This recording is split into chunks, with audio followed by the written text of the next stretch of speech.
Hello, this is a guy who likes fanfiction and is too lazy to read, so here is the Leonine Heresy in audio form. Check the description for the links to the author. Index Asteroots Iron Hands, Souls of True Steel. Nowhere is the Emperor's skill and wisdom more on display than in the transhuman physiology of the Iron Hands, a legion whose virtues have won them fame and respect across the entire galaxy. While the Word-bearers have influence and faith and the Night Lords have justice and honor, the Iron Tenth is the legion whose might and conviction ensures they will never be forgotten. The sons of the Gorgon have remained unbroken for 10,000 years, protecting the common people of the Imperium, living embodiments of the Emperor's creed of uplifting humanity. All loyal citizens love the Iron Hands, and they are considered a pillar of the Imperium as they maintain the Emperor's domains through ceaseless sacrifice. Yet rumors of tech heresy and illicit science are whispered of in the halls of the Forge worlds of the Adeptus Mechanicus, and their home world lies directly in the path of the 13th Black Crusade. The Iron Hands will hang on to the bitter end, for iron does not bend, but the allies of the 10th fear for the day when it finally breaks. Origins, Sturm und Drang. The legend of the Iron Hands begins the same as the rest of the Emperor's legions upon the war-torn world of Terra near the end of M30. Crafted from arcane gene science within the halls of the Imperial Palace, the X-Legion was forged after the Emperor's great victories over the techno-barbarian tribes that had divided and misruled humanity's home world for centuries. Many came from the clans of Old Albia, a hardened land who also contributed sons to the 14, while others came from the Cavatine Plate cities, vast city castles that had hung in the sky for millennia before the Emperor rose to power. Yet the bulk of the Legion came not from these regions, but from the plains dwellers of Solus Stellax. Located on the southern edge of the radioactive wastelands of Merica, Solus Stellax was a vast and rugged land. It had but one hive, a megacity at its heart surrounded by empty plains patrolled by rangers, who rode mechanical equids in vast cavalry formations across the empty expanses. Its natural resources, especially its vast Promethium reserves, had led to many invasions during the Age of Strife, and it took the Emperor's personal intervention for the bloc to finally bend the knee. The people of Solus Stellax respected strength, and after witnessing the might of the Emperor's Asteroots, eagerly gave their sons to join the nascent X-Legion. These recruits gave the Legion a fierce pride in their warrior ancestry, as well as an emphasis on overwhelming firepower, for Solus Stellax was well known for its advanced firearms. In recognition of this, the X soon gained the epithet of Stormwalkers, a reference to the powerful tornadic cells that swept their homelands. For the duration of the Unification Wars, the Stormwalkers deployed like most other legions alongside their fellow Asteroots to clear out the final techno-barbarian enclaves. However, they soon gained a reputation as they began to fight beyond the confines of Terra during the Solar Reclamation.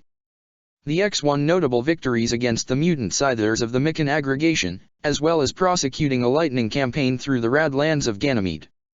These victories only continued as the Legion took to the stars under the able leadership of Legion Master Amadeus Duquesne, whose greatest success came against the foul Greenskins at the Battle of Rust. As part of the Serafina offensive, the 10th were part of a vast concerted effort to reduce the Xenos' presence, a difficult task as orcs were notorious for their psychic connection which tended to draw ever more of their wretched kind to the site of any battles. Well aware of this potential threat, Duquesne was determined to bring the campaign to a swift end and destroy the orcs in one fell swoop. In what he called, Raising the Storm, Duquesne ordered the Imperial Army soldiers to make planetfall, drawing the Greenskin hordes in all their numbers towards them. As soon as enough had been drawn in, Duquesne ordered his Asteroots to strike. Vast armored columns struck the hordes from all sides but one, a massive encirclement that saw millions of greenskins killed over the course of several days as more and more funneled into the killing grounds in search of a fight. The Imperial Army regiments were decimated, but the greenskins were utterly broken, and Duquesne and his legion became heroes. Under the leadership of Duquesne, the Stormwalkers became renowned for their skill in armored set-piece battles. The intricacies of stealth or the savagery of melee combat were not for them. Victory was to be obtained through overwhelming firepower and meticulous forethought. Every engagement was preceded by extensive planning as all data was analyzed and the optimal course plotted out. Though this meant their speed was rather lacking, the Stormwalkers' success rate was one of the best of all the legions. The 10th became renowned for their skill and application of superior firepower, especially through the use of armor and aircraft. However, While the Legion itself minimized their own casualties, other forces attached to them soon discovered the downside of this approach. As noted by tacticians analyzing the Battle of Rust, the 10th's success came at the cost of the Imperial Army regiments. While comparatively few Asteroutes died, the regiments who had raised the storm were left shattered, and had to be folded into other army divisions to continue their service. This was replicated at every engagement the Stormwalkers took part in, and the Imperial Army began petitioning not to be assigned to the 10th. However, these requests were universally denied, as these deaths were not the result of friendly fire, as had occasionally happened with other legions. Duquesne's strategies were based on the fundamental and inescapable truth that human lives were worth less than those of Asteroutes, and the results spoke for themselves. In only 20 years since Rust, the Stormwalkers had liberated nearly as many systems as the Luna Wolves, and this was without a Primarch as well. Duquesne's tactical genius had earned him commendations from the Emperor himself, and the Imperial War Council could not and would not disagree with their master's judgment. Thus the Stormwalkers were allowed to continue as they were, Duquesne's utilitarian tactics making them respected if not loved, until the day their Primarch returned. The Gorgon. As talented as Duquesne was, the Asteroutes were never meant to be truly self-governing. While they were undeniably post-human, they were still reasonably close to baseline humanity, especially compared to the Custodes or the Emperor himself. No, the true rulers of the legions were meant to be a class of being from whom the legions themselves had derived. Before crafting the Asteroutes, the Emperor of mankind had labored long in secret, creating and forging beings of incredible might and wisdom through hidden processes saved from the dark age of technology. The Primarch project was the labor of untold time and energy, 20 beings of unique potency surpassed only by the Emperor. Yet before this project could come to fruition, disaster struck. A warp rift somehow opened within the Emperor's laboratories, sucking up the gene pods which held the nascent Primarches, and hurling them into the warp. As disastrous as this was, the damage to the lab also resulted in the destruction of valuable cogitators and ancient relics known as STCs. STC. Short for Standard Template Construct. The STC system was a vast database containing the sum total of humanity's knowledge from the dark age of technology. Every human colony possessed an STC, or even several, which they combined with fabricators to craft anything they may well need. However, the Age of Strife put an end to this technological marvel. The rebellion of the Men of Iron led to widespread distrust of anything resembling advanced technology, and many STCs were destroyed by mobs who had no idea most of their tools came from the fabrication devices. By M30, no intact and functional STC library was known to exist. However, scraps and fragments of data still survived the ravages of time, templates of individual items that had proven too useful or were hidden from the mobs. The Mechanicum of Mars were and still are utterly obsessed with finding these relics, and the Emperor himself had gathered a vast collection, some of which was given to the Mechanicum in exchange for loyalty. It seems likely the Master of Mankind intended to use these inventions to aid in his great crusade, but such would never come to pass as a result of that dark day when his laboratories were wrecked. As the Emperor dealt with the loss of his repositories and the hard work that went into the Primarch project, the gene pods containing the fruits of his labor were hurled into the warp. Scattered across the galaxy by malign forces, the XTH pod was sent north of Terra, to a gloomy world named Medusa. Despite orbiting a supergiant star, Medusa was frozen and icy, a desolate planet several times the size of Terra that was racked by constantly shifting tectonic plates. Once a mining world, Medusa was filled with rare minerals used to craft the robotic legions known as the Men of Iron. However, after the Age of Strife, these materials were understandably not in demand anymore, and so the planet was abandoned. Its people sank back into barbarity, eking out a pitiful existence as they roamed the constantly shifting surface. However, the true horror of Medusa came not from the climate or landscape, but from its location, incredibly close to a permanent warp storm of incredible potency, the Eye of Terror. Relatively new, the Eye of Terror was once the core of the Yildari Empire, the greatest power in the galaxy that humanity had ever seen. A world like Medusa, so close to the borders of a proud and mighty foe, could only be held by force, yet its resources were worth the trouble. Countless legions of Men of Iron were churned out, hurled into combat to hold off the depredatory fleets of the Xenos that occasionally assaulted the human worlds out of pride, spite, or boredom. When the men of iron rebelled, the Yildari were content to watch humanity tear itself to pieces during the Age of Strife, until their own hubris destroyed their empire from within as well. However, even after the destruction of the men of iron and the Yildari Empire, Medusa was still a world of danger, covered in ruins filled with Dark Age relics containing incredible techno-archaeological treasure or unspeakable horrors. It was to such a world that the Primarch known only as the X came to be. His pod streaked through the sky like a fiery comet, crashing into the highest peak on the planet's surface, the ice pinnacle known as Karashi. Unlike the rest of his brothers, the being emerging from this pod was no infant or child, but a fully grown man, and it was a blessing that this was the case. From the first moment he emerged, the Primarch was thrown into the crucible of combat. The shattering of Karashi had shook the entire mountain range that it was part of, bringing the creatures lurking within to the planet's surface. The young Primarch battled with giants and ogres, with raiders, and with the elements themselves, subsisting mostly on sand, his physiology metabolizing whatever inorganic material he could get from the desolate and tainted lands he roamed. Yet it is his battle with the great silver Wyrm that merits the most attention. In his wanderings across the length and breadth of Medusa, the Primarch had come to know some of the humans of his home world. While some had fought him, others had come to honor him for his strength and resilience. The name they originally gave him is lost to us today, but it matters not, for his actions soon gave him a new name that all would come to know him by. Many beasts still prowled the icy wastes of Medusa, preying on the humans, and the Primarch took up pursuit of one such creature after it attacked a village he was visiting. He tracked the beast for days, passing into the dread region known as the Land of Shadows, and descended into the depths of the ground as he pursued it into its lair. There he gave battle to the great silver Wyrm, an antediluvian horror that called itself a Cyrnoth. The Wyrm spoke to the Primarch, though the Primarch never told anyone what it said, and the two clashed in a titanic struggle that led to the Primarch drowning the Wyrm in a river of magma. The Primarch expected to withdraw 2 stumps, yet found his arms unharmed, coated in a silvery metallic material that refused to come off. When he returned to the village to tell the people he had slain the monster, the startled townspeople dubbed him Ferrus Manus in honor of the burnished appearance of his appendages. Ferrus Manus abandoned his nomadic lifestyle that day, instead staying with the clan as their new ruler.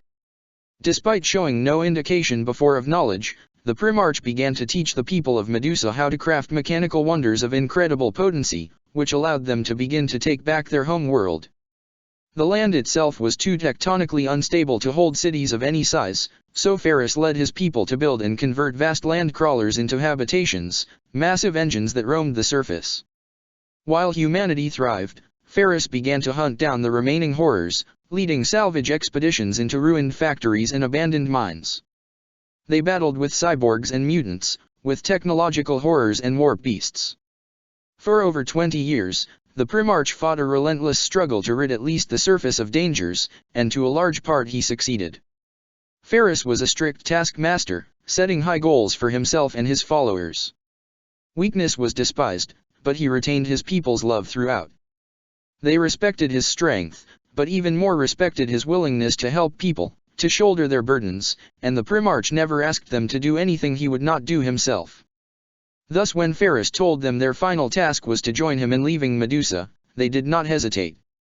Far above the planet's surface, a vast orbital ring circling the planet lay visible, a relic from the dark age of technology known as the Telstarax. Using the Primarch's technological genius, the remnants of a space elevator were repaired, and a boarding party ascended the thousands of miles to enter the forgotten halls of a technological wonder. They should have left well enough alone. The Telstarax was filled with technology so advanced it seemed like magic, a ring of science and discovery on a planet-sized scale, though most of it was unusable ruin or twisted into strange shapes from the empiric energy from the Eye of Terror that occasionally struck the planet like a solar flare. However, its halls were filled with abominable intelligences in unprecedented numbers, which soon slaughtered the boarding party, leaving Ferrus to flee as the sole survivor. Swarms of living nanites, endless legions of robotic warriors, spindle-limbed drones, the horrors of the Telstarax were myriad and varied, though uniformly deadly. The Telstarax continued to hang above Medusa, an unspoken and omnipresent threat, but the mechanical nightmares never left their halls, perhaps still governed by strange programming or unable to descend without the space elevator, which the Primarch had destroyed during his retreat. For the rest of his time on Medusa, Ferris never attempted to return to the nightmarish realm. His former rashness had been tempered by a sense of caution and guilt from failing to protect those under his charge, while his enthusiasm for creating mechanical wonders had been tempered into a hidden uneasiness and distrust for the machine. It was shortly after this raid into the Telstarax that a mysterious stranger came to the world of Medusa. The figure barged into Ferris's chambers, challenging the sullen Primarch to a contest. Ferris dismissed the intruder, for nobody was his equal, yet the intruder persisted. The man attempted to show Ferris technological wonders, yet was ignored. Promises of authority and power were made, but garnered no reaction. Despite these rejections, the man's smile grew wider and wider as Ferris kept his emotions in check and ignored the temptations. However, when the man caught sight of the Primarch's metal arms, he attempted to touch them, and was thrown through a wall for his troubles, for Ferris despised people's obsession with his iron hands. Despite taking a blow strong enough to slay a storm giant in one hit, the man simply picked himself up, and attacked Ferris. The two battled with fist and with weapon, the smaller man somehow able to match the Primarch blow for blow.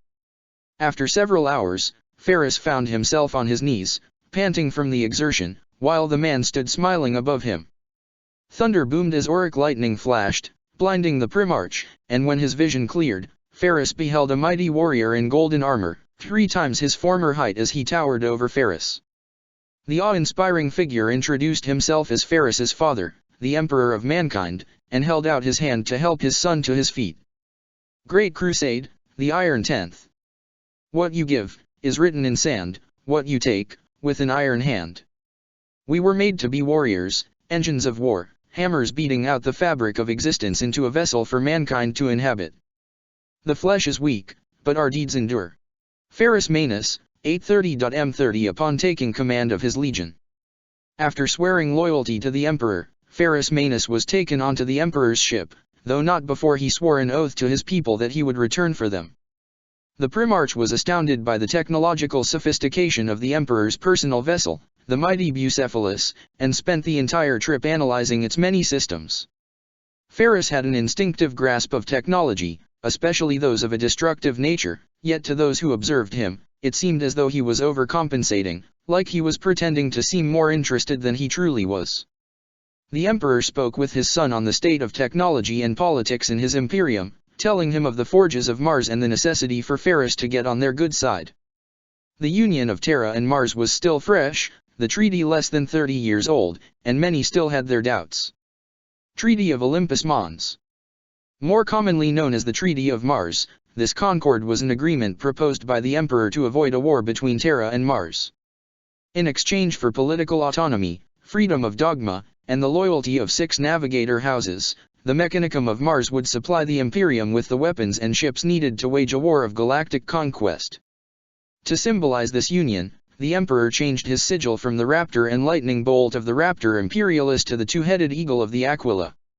Many Martians believed the Emperor to be the living manifestation of the machine god, a being they called the Omniscia, and eagerly swore loyalty to him. Though uneasy with appellations of divinity, the Emperor was too cunning to let this chance go to waste, and added in several more terms, among which were restrictions against certain types of research, a constraint on the quest for knowledge that sat ill with many tech priests. This agreement was to be sorely tested in later years, and would eventually be irrevocably changed with the advent of the binary succession. The Emperor explained to Ferris how the accident which took Ferris away had ruined his private technology stash, which rendered his designs more vulnerable than they otherwise might be. Ferris swore to aid his father in rectifying this shortcoming, and so the two disembarked on Mars. The Primarch was disgusted by grasping and greedy priests of Mars who obsessed over his metal flesh, but tolerated it for his father's sake. He spent several months there, ingratiating himself to the Mechanicum while mastering their sciences, though most were far less advanced than the Emperor's vessel. His superhuman brain effortlessly memorized their schematics, and he was able to aid them in organizing their manufactorums in a more efficient manner to speed up production, a feat for which the tech priests promised great aid to his legion when the time came. After leaving the Red Planet, Ferris next journeyed to Terra, where he met his 3 older brothers, Horus Lupercal, Leman Russ, and /redacted /.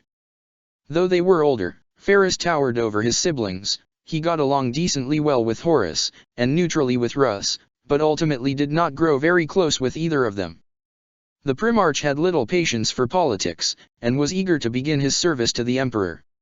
While he mastered the intricacies of imperial warfare, Ferrus spent a great deal of time laboring in the legendary forges of Mount Neridna, crafting suitable armor and weapons for his use.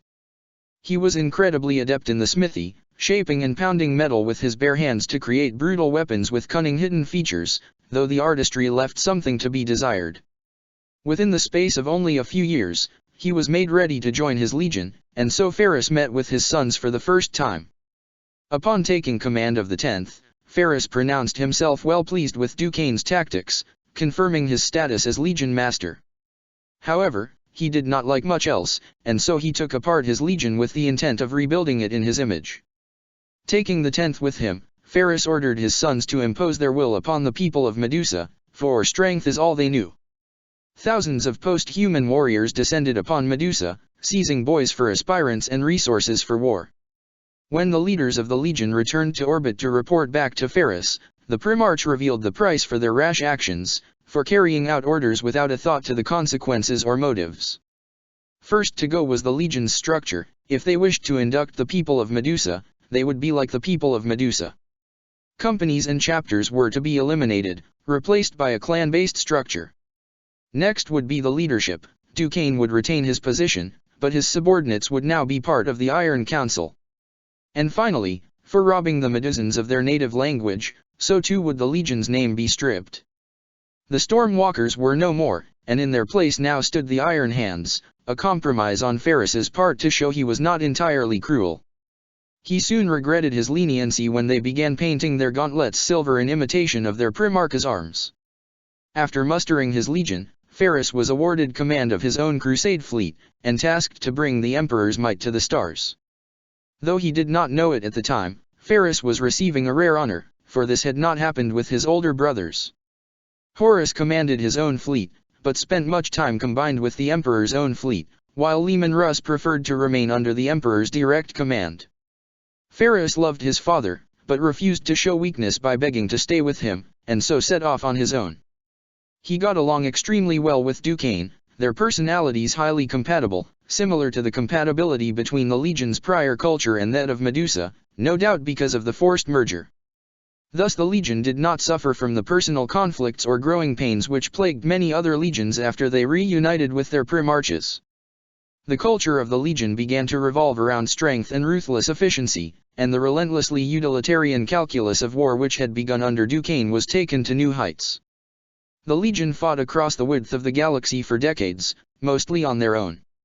This is not to say Ferrus did not get along with his younger brothers, in fact quite the opposite. The next brother to be found was discovered only 4 years after Ferrus, Jagatai Khan, who also prized efficiency like Ferrus did. Another 4 years after that, Fukin was discovered, who too became friends with Ferrus. Despite this, however, Ferrus never grew too close with them, or campaigned with them or any other brothers for any real length of time. He was simply an independent soul at heart, or at least, that's what most assumed about him. His gruff exterior tended to discourage others from asking too many questions. Most Primarches looked up to Ferrus as an older brother, a role model both as a person as well as a commander, for the Iron Hands continued to win victory after victory. However, the real reason is somewhat different. Beneath his rages and seeming hot-headed nature lay an introspective and deeply worried individual. Ferrus was insecure, constantly worried that people might see through his facade. His caustic barbs and harsh criticism was a defense mechanism, an iron wall to keep others from getting into his head. Even more concerning to the Primarch were his arms. His sons seemed almost to worship them, forgetting that there had once been natural flesh underneath. Though he had done his best to halt the practice, many legionaries had severed their own hands, replacing them with bionic replacements and espousing a hideous creed of self-mutilation in the name of self-improvement. Ferrus hated his unnatural flesh, and considered himself weak for allowing the metal flesh to remain for the sake of appearances and utility. Most alarming of all was the realization the corruption seemed to be growing. The living metal had once only covered his lower forearms, but as the years of the Great Crusade rolled on, the taint crept ever higher, though at such a slow rate as to be imperceptible. As the crusade progressed, the Iron Hands won the praise and admiration of all their brother legions, and it is said nobody could forget about the 10th Legion or the genius of their Primarch. Meanwhile, Ferris's anxieties only increased, and he began to improve his armor more and more, burying himself in his work and releasing his frustrations in the forge and on the battlefield. It was during one of these cathartic sessions when Ferris was laboring in the forge, that a man with sallow skin and long silvery hair entered. After listening to a series of slights about the Lord of the Tenth and the quality of his work, Ferris laughed in the man's face, knowing this was no doubt one of his brothers, and challenged the man to a contest. With a dramatic sigh, the man accepted, introducing himself as Fulgrim, and he insisted that Ferris learn his name, for it was the name of the man who would beat him. The two Primarches labored for weeks, insulting each other with good humor as they worked side by side. At the end of the contest, Fulgrim presented his weapon, a massive warhammer, not at all what Ferris would have expected. For his part, Ferris had created a beautiful golden sword that glowed with the fires of the forge. Ferris's insecurities came rushing back as soon as he was no longer engrossed in his work, and he tried to declare Fulgrim's weapon the winner. Yet the other Primarch refused to accept it, proclaiming Ferris the victor, and so the two settled for a tie, sealing their friendship by swapping weapons. Despite what appeared to be a rocky start, the two Primarches became close friends that day. Though Fulgrim had been found nearly 80 years after him, Ferris felt as though he could trust him, and confessed his insecurities, or at least a few of them, and Fulgrim did likewise. Their two legions began to work together, and fought as brothers for over a decade, toppling many foes as the 3rd Legion learned the ways of wars under the masterful guidance of the 10th. Fulgrim even came up with a nickname for Ferris, calling him the Gorgon for his dismissive attitude toward the cultures of the worlds they encountered, and the nickname soon spread. However, the demands of the crusade eventually pulled the two legions apart, though they swore to rejoin when the time was right. After a few years of campaigning on his own again, Ferris joined his fleet up with that of Fukin, who was probably his closest brother after Fulgrim. Ferris and Fukin had been friends for decades, and had even worked jointly on crafting Fukin's personal weapon. Yet to Ferris's surprise, Fukin was not alone, but was with another brother whom Ferris had never met, a pale man who called himself Corvus Corax. Ferris felt the man could see through his bluster, and so he let his guard down a little. The three Primarches soon became close allies, and Ferris was well pleased with the results of their partnership. By utilizing other Astaroths as support, the Gorgon no longer had to worry about the constant deaths and losses that usually occurred as a result of his tactics. The Raven Guard proved to be excellent at flushing the enemy out into range of the Iron Hand's heavy firepower, while the Salamanders were far more resilient than the Imperial Army regiments that continued to complain about being assigned to the 10th. For several decades the three legions fought together, a true model of Imperial efficiency as they brought in world after world to compliance. Ferris found himself enjoying his brother's company, as well as his role in the crusade overall. By this time, rumors had begun to spread that the Emperor was thinking about naming a successor, a war master to aid him in administering the ever-growing Great Crusade, and based on Ferris's status and victory count, many considered him to be in the running. With the encouragement of Corax and Fukin, Ferris departed with his fleet, determined to make one last concerted push to gain the Emperor's attention and approval. It was near the end of the millennium, and so he sought to perform a feat worthy of recognition. The most common foe faced by the various legions' Astaroths were orcs, but the Gorgon sought a higher challenge. His wish came true when his astropaths intercepted a call for aid from a region near the dominion of Storm in Ultima Segmentum. The cry came from the Ultramarines, a rare plea for help from the proud sons of Guilliman, who were engaged against a human civilization known as the Gardenal. Ferris respected Guilliman as a tactician, if not as a person, and anything that could force his sons to beg must surely be a threat worthy to face. The Iron Hands set course for that region of space, and swiftly made their way there, and began to assess the situation before announcing their presence. A miniature stellar empire, Gardenal consisted of 11 worlds, though most had already fallen to the Ultramarines and their attendant titans of Legio Adoris. 13th Legion vessels hung in high orbit above the industrialized capital world of Gardenal Prime, and from the Auspex readings, it appeared they had tried to force a landing. When Ferris contacted the Ultramarines commander, he told a tale of slaughter at the hands of technologically advanced foes, of 500,000 dead Imperial Army soldiers and the loss of half a demi-legio. Though irritated by such waste, Ferrus swore to aid the Ultramarines, and his legion joined the battle. Utilizing the remaining Ultramarines as a diversion, the Iron Hands hit Gardenal from 1,000 places at once. With control in orbit, it was easy for the 10th to land their heavy armor, and mechanized columns began to muster outside of every major city. Reams of tactical data began to flow into Legion cogitators, which began to analyze and plot out the optimal course of action, and of the weakest points in the enemy defenses. Within 2 weeks, Ferrus had the data he needed, gained at great price by feeding the Ultramarines into unwinnable scenarios to gain the knowledge he sought. Finally, he gave the order to strike, and within a day, the Gardenal were begging to surrender, but the Gorgon would not relent. The various clan companies of the 10th began to compete with each other, striving to outdo their brothers in order to gain their father's attention, who remained in his command center and did not join the battle. The slaughter was immense, though only in terms of lives. Ferrus had given strict orders to leave the world's infrastructure as intact as possible. Within 1 week, a reinforcement fleet led by Robert Gilliman had arrived, only to find Gardenal in the grip of Ferrus's Iron Hands. Without a word, the Gorgon passed over control of the world to the Ultramarines, departing with his fleet. By all accounts, the Iron Hands had performed admirably, as always. Why, then, did Ferrus feel like they had lost? The Primarch's temper continued to fray as the weeks passed, even after he had rejoined Fukin and Corax. News soon came that the Emperor had named Horus Lupercal as War Master, a stroke of luck which allowed the Gorgon to pass off his rage as stemming from that. To be honest, he did not even want to be War Master anymore. Almost 200 years of bloodshed, of the excessive cruelties required from a man in his position, were beginning to wear at him. He was master of one of the most successful legions, yet his victories had been bought by the deaths of others, while Ferrus himself seemed to always walk away without a scratch. Worse still, his sons did not even begin to understand his survivor's guilt, always interpreting his anger as criticism of their performance, which only led them to further mutilate themselves and draw ever closer to paternal worship. Feeling that his brothers would not understand, Ferrus separated his fleets from theirs, and Corax and Fukin went their separate ways. He remained secluded for several months, turning over command of the legion to Duquesne once more.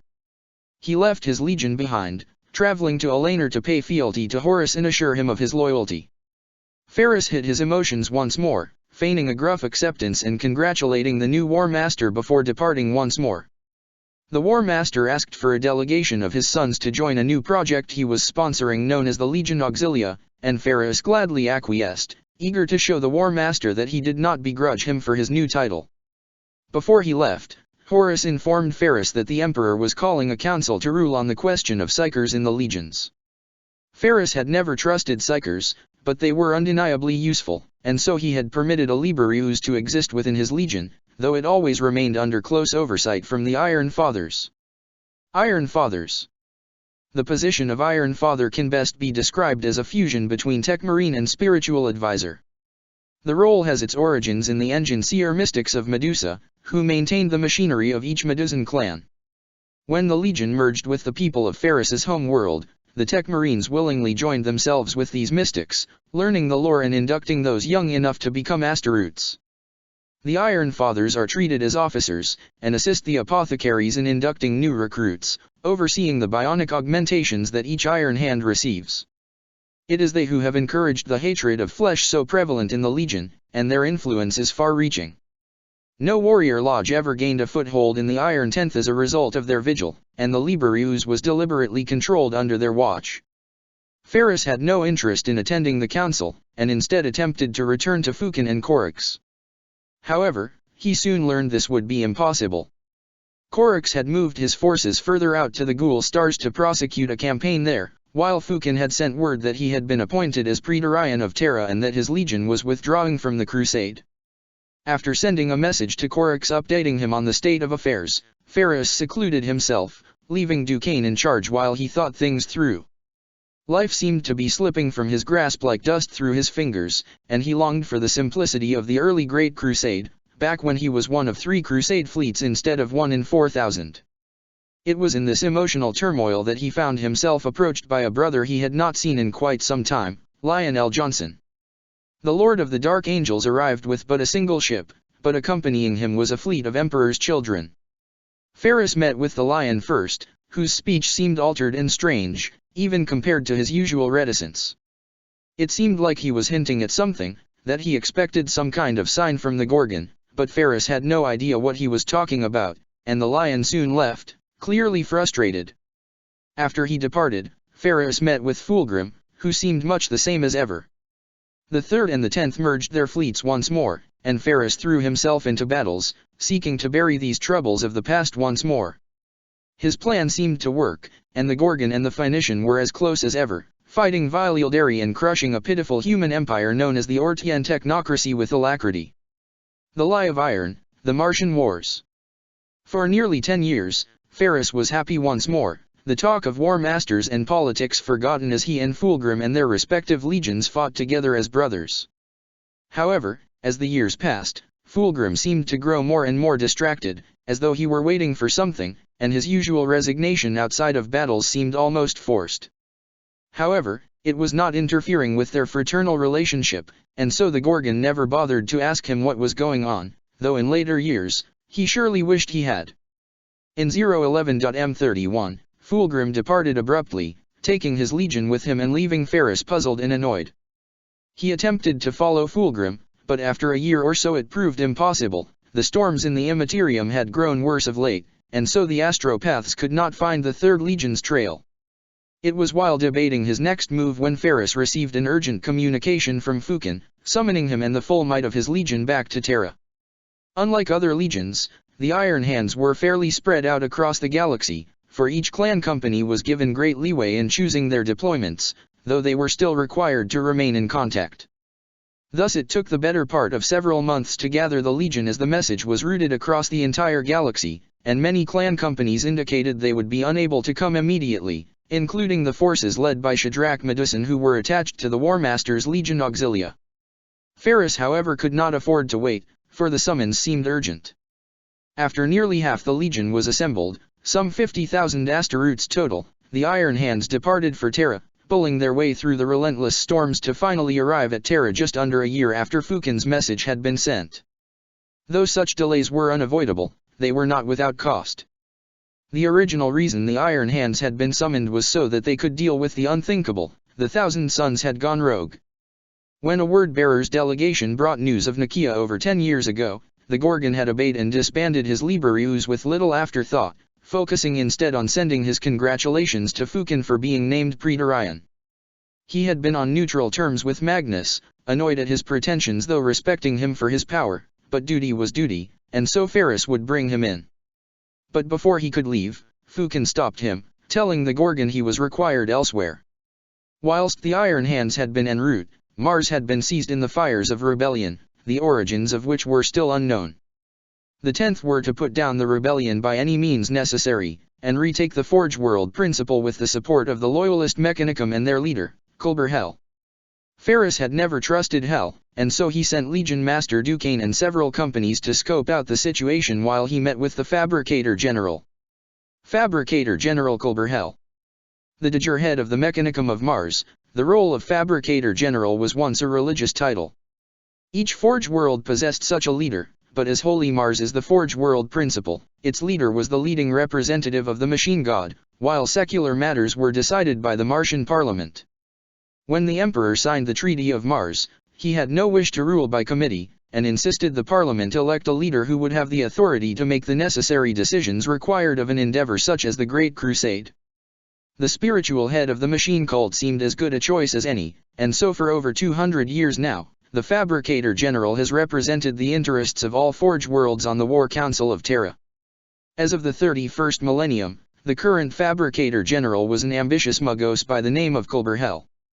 Master of the Forges of Olympus Mons, Hal attained his ascendancy through vicious power politics, along with the support of Horus Lupercal, whom he seemed to prefer even more than the Emperor. The Fabricator General held neutral to positive feelings on other Primarchs, including Ferris Manus and Fukin, and so when his initial efforts at quelling a rebellion failed, he was forced to flee Mars and seek the Imperium's aid in retaking his domain.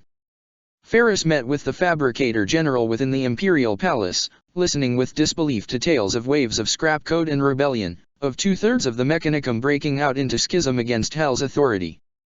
It had begun as discontent in the lower ranks, of strikes and sabotages which began to escalate after a rumor that the War Master had perished swept the system. Though only partially true, it seemed to galvanize the nascent rebellion, and several weeks after the War Master had left Terra, armed conflict broke out between the rival forges of Mars.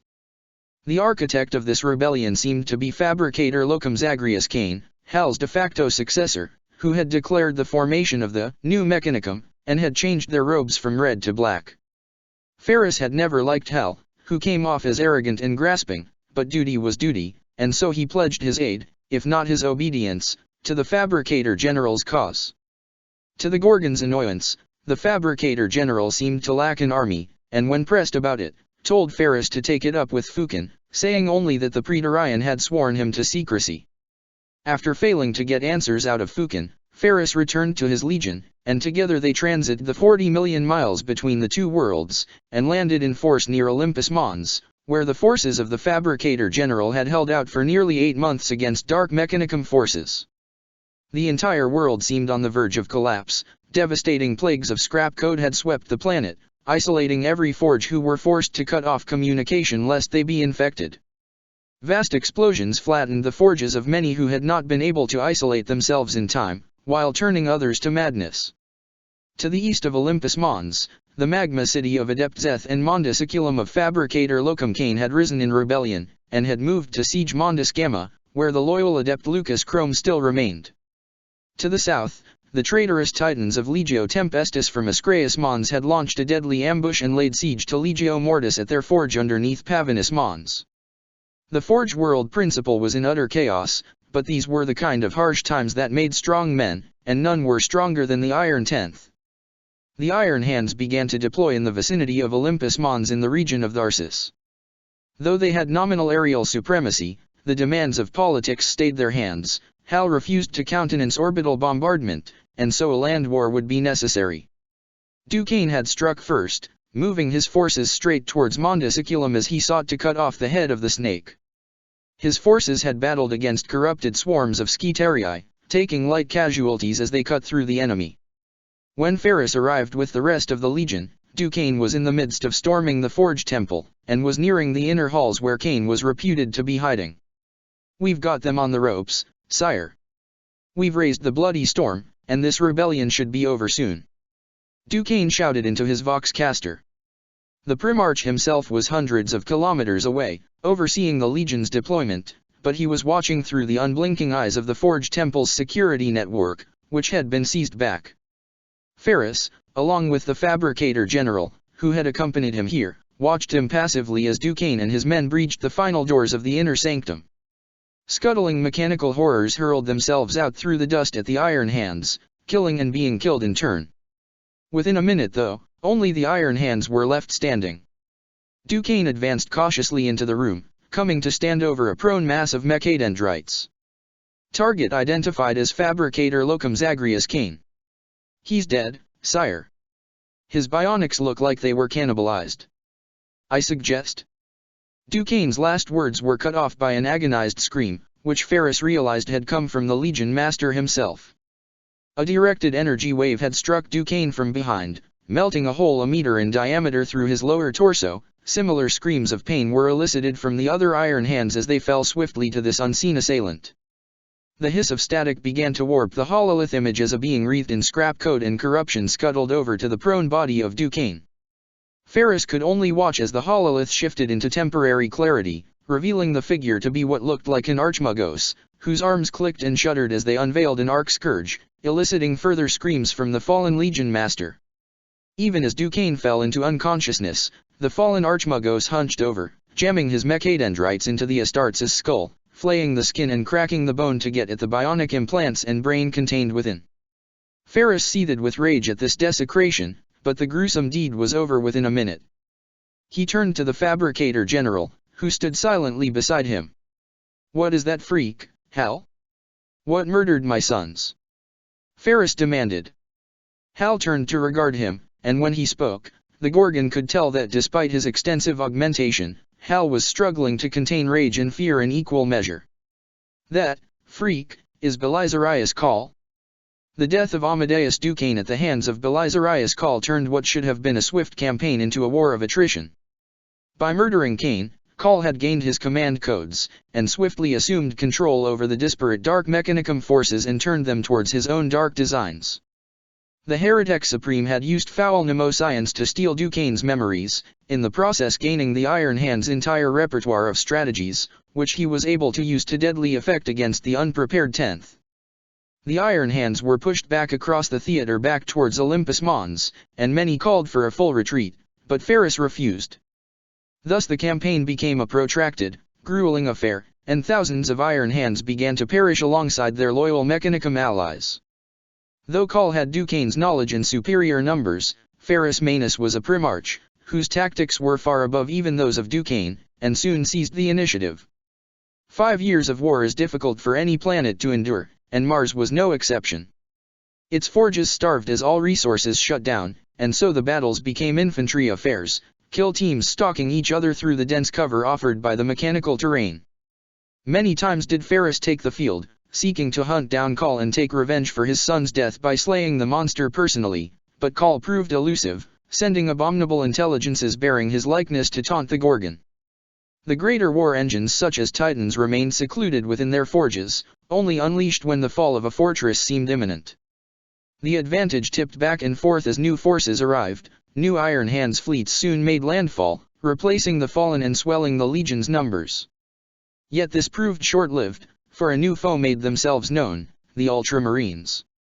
The Scions of Guilliman had shown up across Mars one day, tens of thousands scattered across the entire world, including far behind friendly lines, and reaped a bloody slaughter. The Ultramarines were daubed in hideous symbols, and they took particular delight in desecrating the bodies of the fallen. Though the lines of battle constantly shifted, the battlefields themselves had a tendency to stay the same. Certain regions were simply too valuable to give up, and so the two legions clashed against each other in a constant struggle. Both were highly mechanized, and the dust fields proved the ideal ground for running tank battles, while high overhead, breacher teams, and shield walls dueled in the tight confines of the ring of iron that floated serenely in orbit. Though far deadlier than the Skitarii and other Dark Mechanicum forces, the Ultramarines were still no match for the inspired tactics of Ferrus Manus, who utilized his superior numbers of Asteroutes to pin the traitors into ever smaller pockets. By this time, the Leonine Heresy had erupted throughout the galaxy, and Ferrus seethed as he remained trapped on Mars, struggling to hurry along the siege to a point where he could afford to leave and join his brothers in fighting the traitors. Ferrus now realized that the Lion had been attempting to sway him to his cause all those years ago, and his rage was truly apoplectic when he heard the news that Fulgrim had turned traitor. The Iron Hands redoubled their efforts, and by 018.M31, Mars had mostly been retaken as the remaining traitors were forced underground in their few remaining fortresses. The forges of Mars began to burn with the fires of industry once more, churning out arms and ammunition to be stockpiled on Terra for the upcoming siege. Titan Death, the Battle of Beta Garman. The Iron Hands had suffered heavily during the Martian Wars, losing 30,000 Asteroutes in 5 years. However, despite these losses, the Iron Hands at Mars were still nearly 60,000 strong, which made them one of the larger legions compared to others such as the Death Guard or Space Wolves. Throughout the war, Ferrus had periodically traveled back to Terra, aiding Fukin in managing the defensive front known as Bastion Omega, which had slowed the traitors down for over 5 years now. These expeditions were taken out of necessity, for the traitors pressed in on all sides. Yet the Martian campaign suffered during his absences. Despite how far they had fallen, the Ultramarines were still incredibly adaptable and powerful warriors, and had killed many alongside the endless swarms of their Dark Mechanicum allies. Nonetheless, they were eventually forced back, and with Mars retaken, the Loyalists now had a powerful arsenal to supply their efforts. Despite the bulk of the Legion being on Mars, there still remained 10th Legion forces elsewhere in the galaxy. Nearly 20,000 Asteroutes had been assigned to or had mustered around Medusa, for in galactic terms, the Legion homeworld was incredibly close to Caliban and the Eye of Terror, and would surely make a tempting target if not properly defended. In addition, many battle groups had been unable to reach Terra due to the ever-worsening warp storms, instead electing to pursue the traitors or reinforce their homeworld. The largest of these was Clan Morrigal, led by the infamous Autek Mor. Autek Mor, the Bloodrot. Few Asteroutes of any legion would dare to openly defy a Primarch, let alone their own, but Autek Mor was one of these rare exceptions. The Iron Lord of Clan Morrigal held a sinister reputation as a man willing to kill his own brothers over minor slights, and was one of the few Terran legionaries to have survived to the days of the heresy. Clan Morrigal had long been seen as a dumping ground for problem legionaries, and it is said Mor was more of a prison warden than a commander. When the Iron Hands were called back to Terra by order of the Praetorian, Mor was intentionally left out of the muster, and received information only as an afterthought. When the Bloodrot learned that 9 legions had turned their back upon the Emperor, it is said he only smiled. Mor's fleet, centered around his flagship the Red Talon, rejected the idea of bleeding the traitors by 1,000 cuts, instead preferring to reap bloody vengeance upon worlds that submitted willingly to Lionel Johnson. Dozens of worlds across the Northern Imperium fell to his bloody onslaught in a campaign of blood and fire so unlike the resistance offered by other legions. The high point of this crusade of vengeance came with the destruction of the World Eater's recruitment world of Bod in 019.M31. By utilizing nearly the entire stockpile of his fleet's void ordnance, Mor knocked Bod's moon out of orbit, sending it crashing into the 12th Legion's world with apocalyptic force, killing the entire population, the World Eater's garrison, as well as an entire Titan Legio in one fell swoop. By leaving behind a 5,000-strong garrison to maintain the siege of Mars, the Red Planet was as secure as it would ever be, and so the Iron Hands moved out to reinforce their brother legions. Over the past few years, the 6th, 14th, and 16th legions had borne the brunt of the fighting, while the 8th, 19th, and 20th had struck at the Lion's flanks.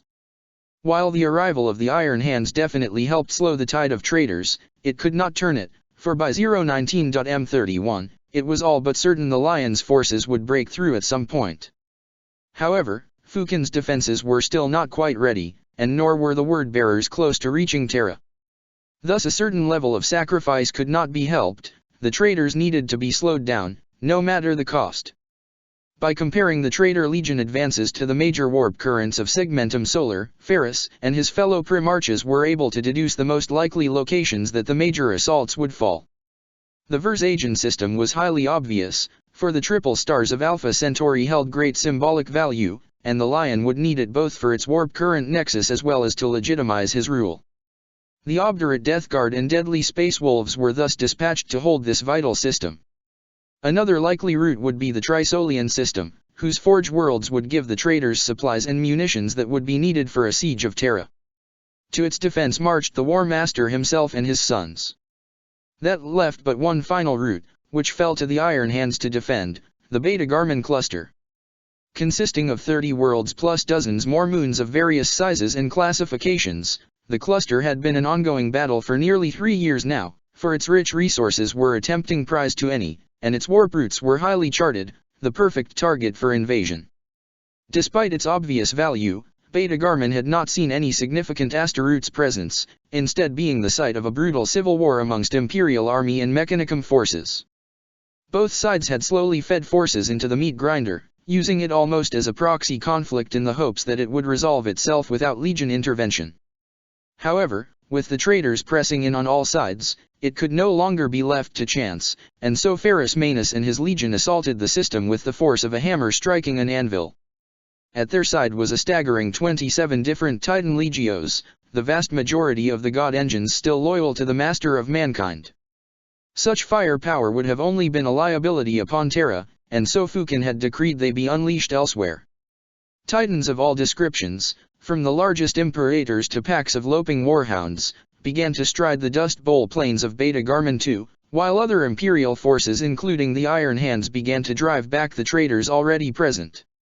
Such a gathering of force is hard to keep hidden, and the traitors soon took notice, deploying their own god engines to counter them.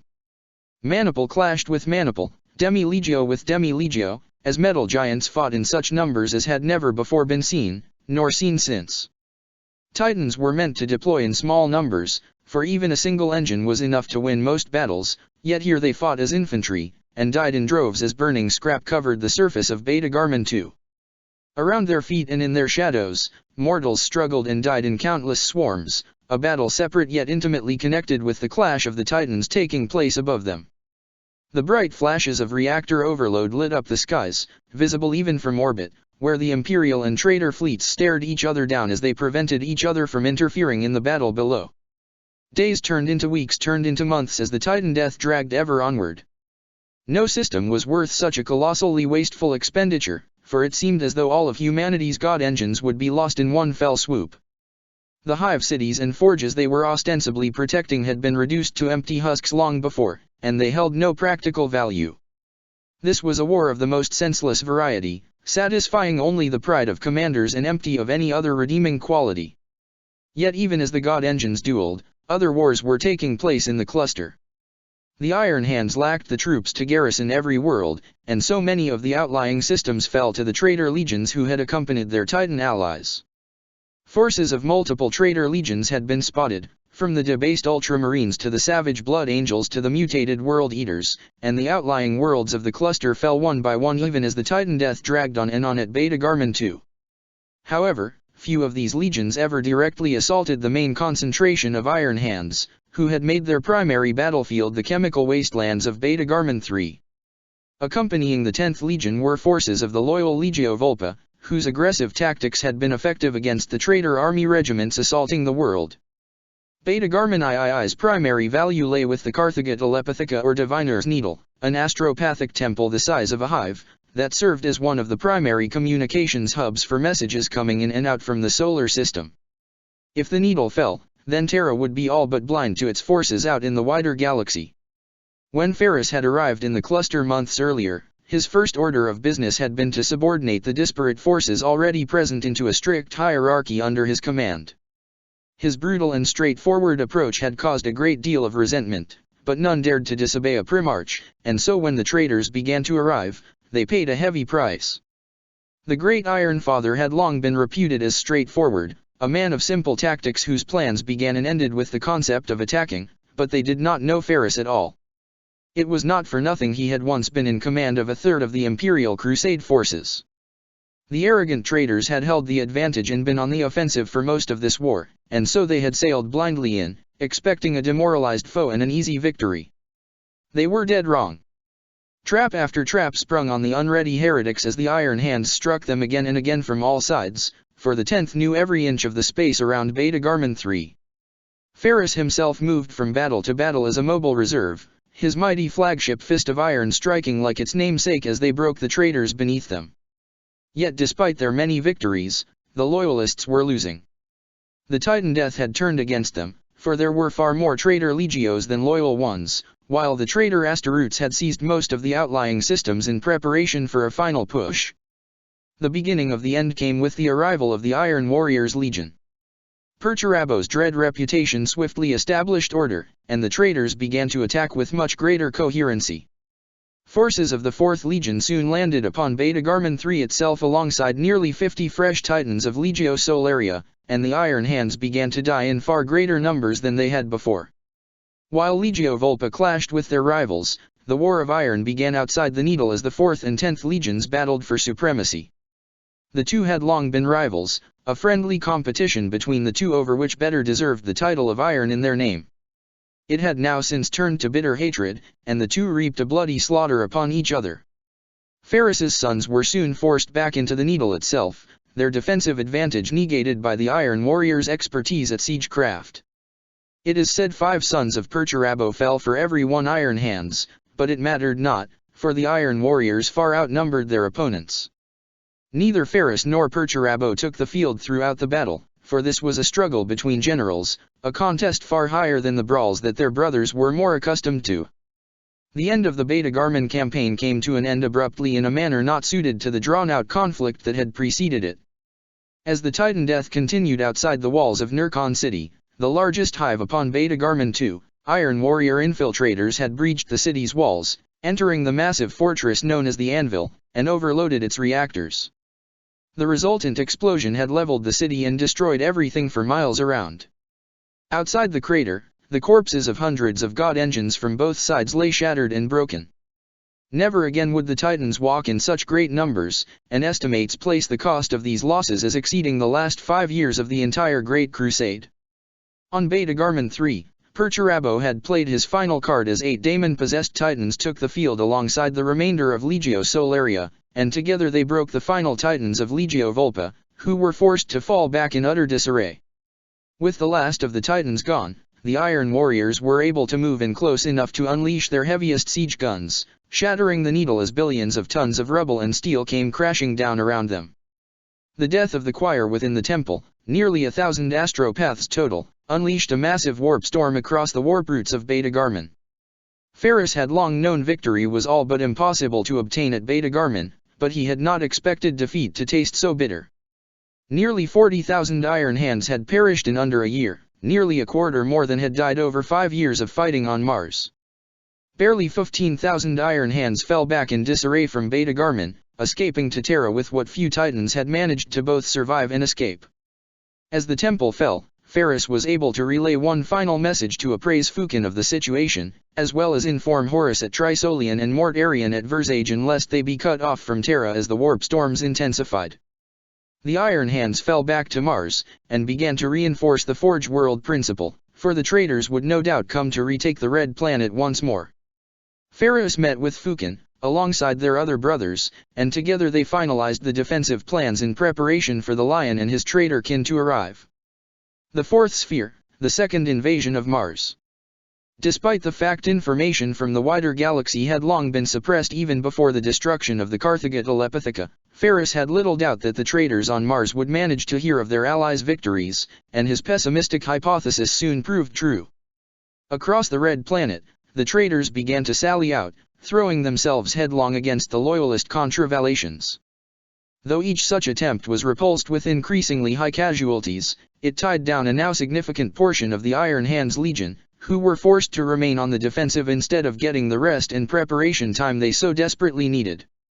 Though their Primarch had long sought to de-emphasize the use of bionics and other mechanical upgrades, the 10th Legion on Mars felt they had little choice, and continued to surreptitiously upgrade themselves far from their Primarch's eyes.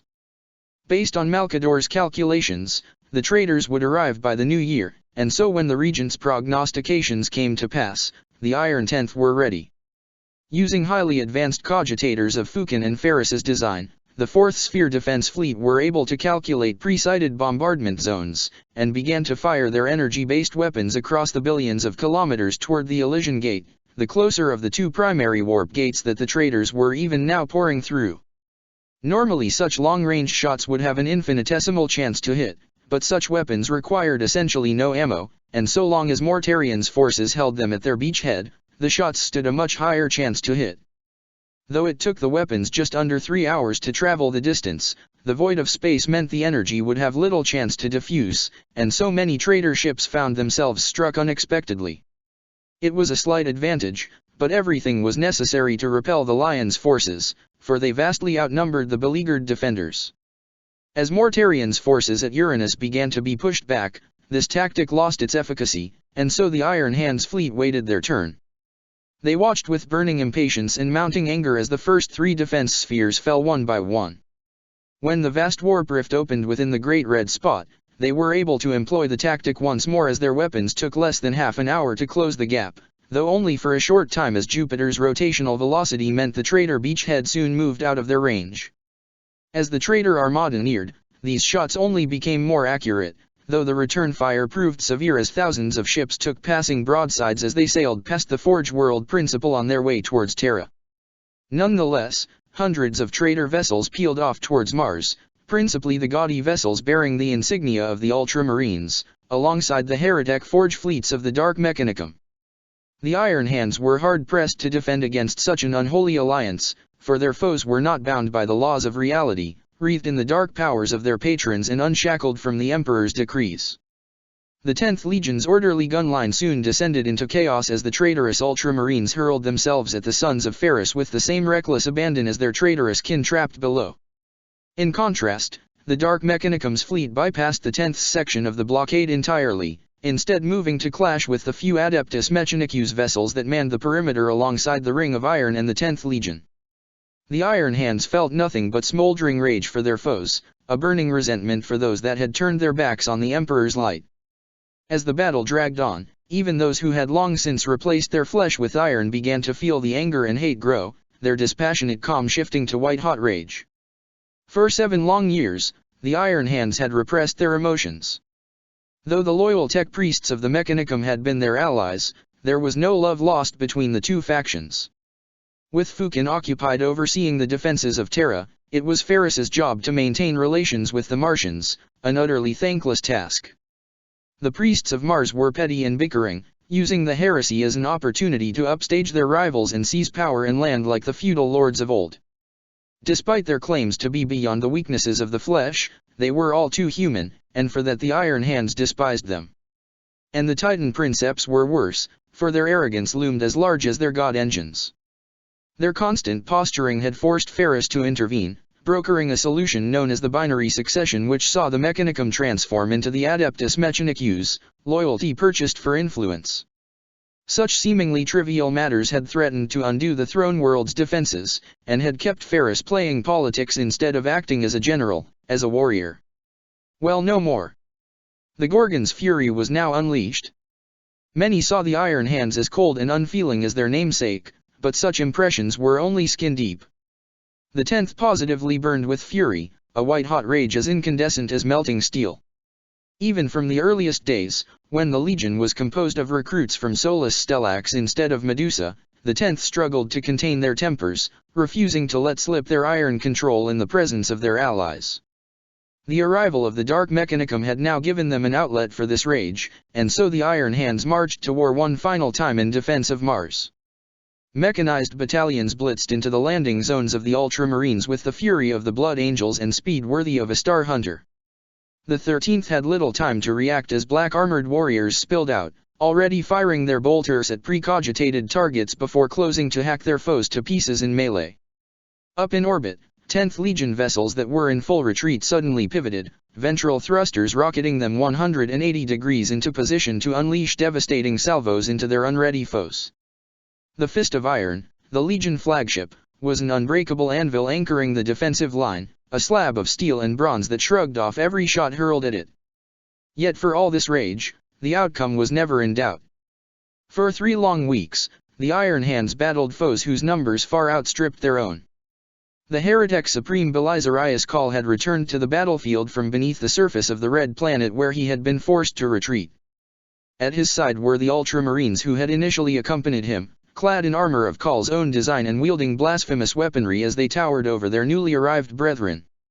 The Ultramarines may have thrown aside their legendary discipline in pursuit of excess, but their deadly adaptability remained, bolstered by unholy pacts with demonic forces and Call's ministrations.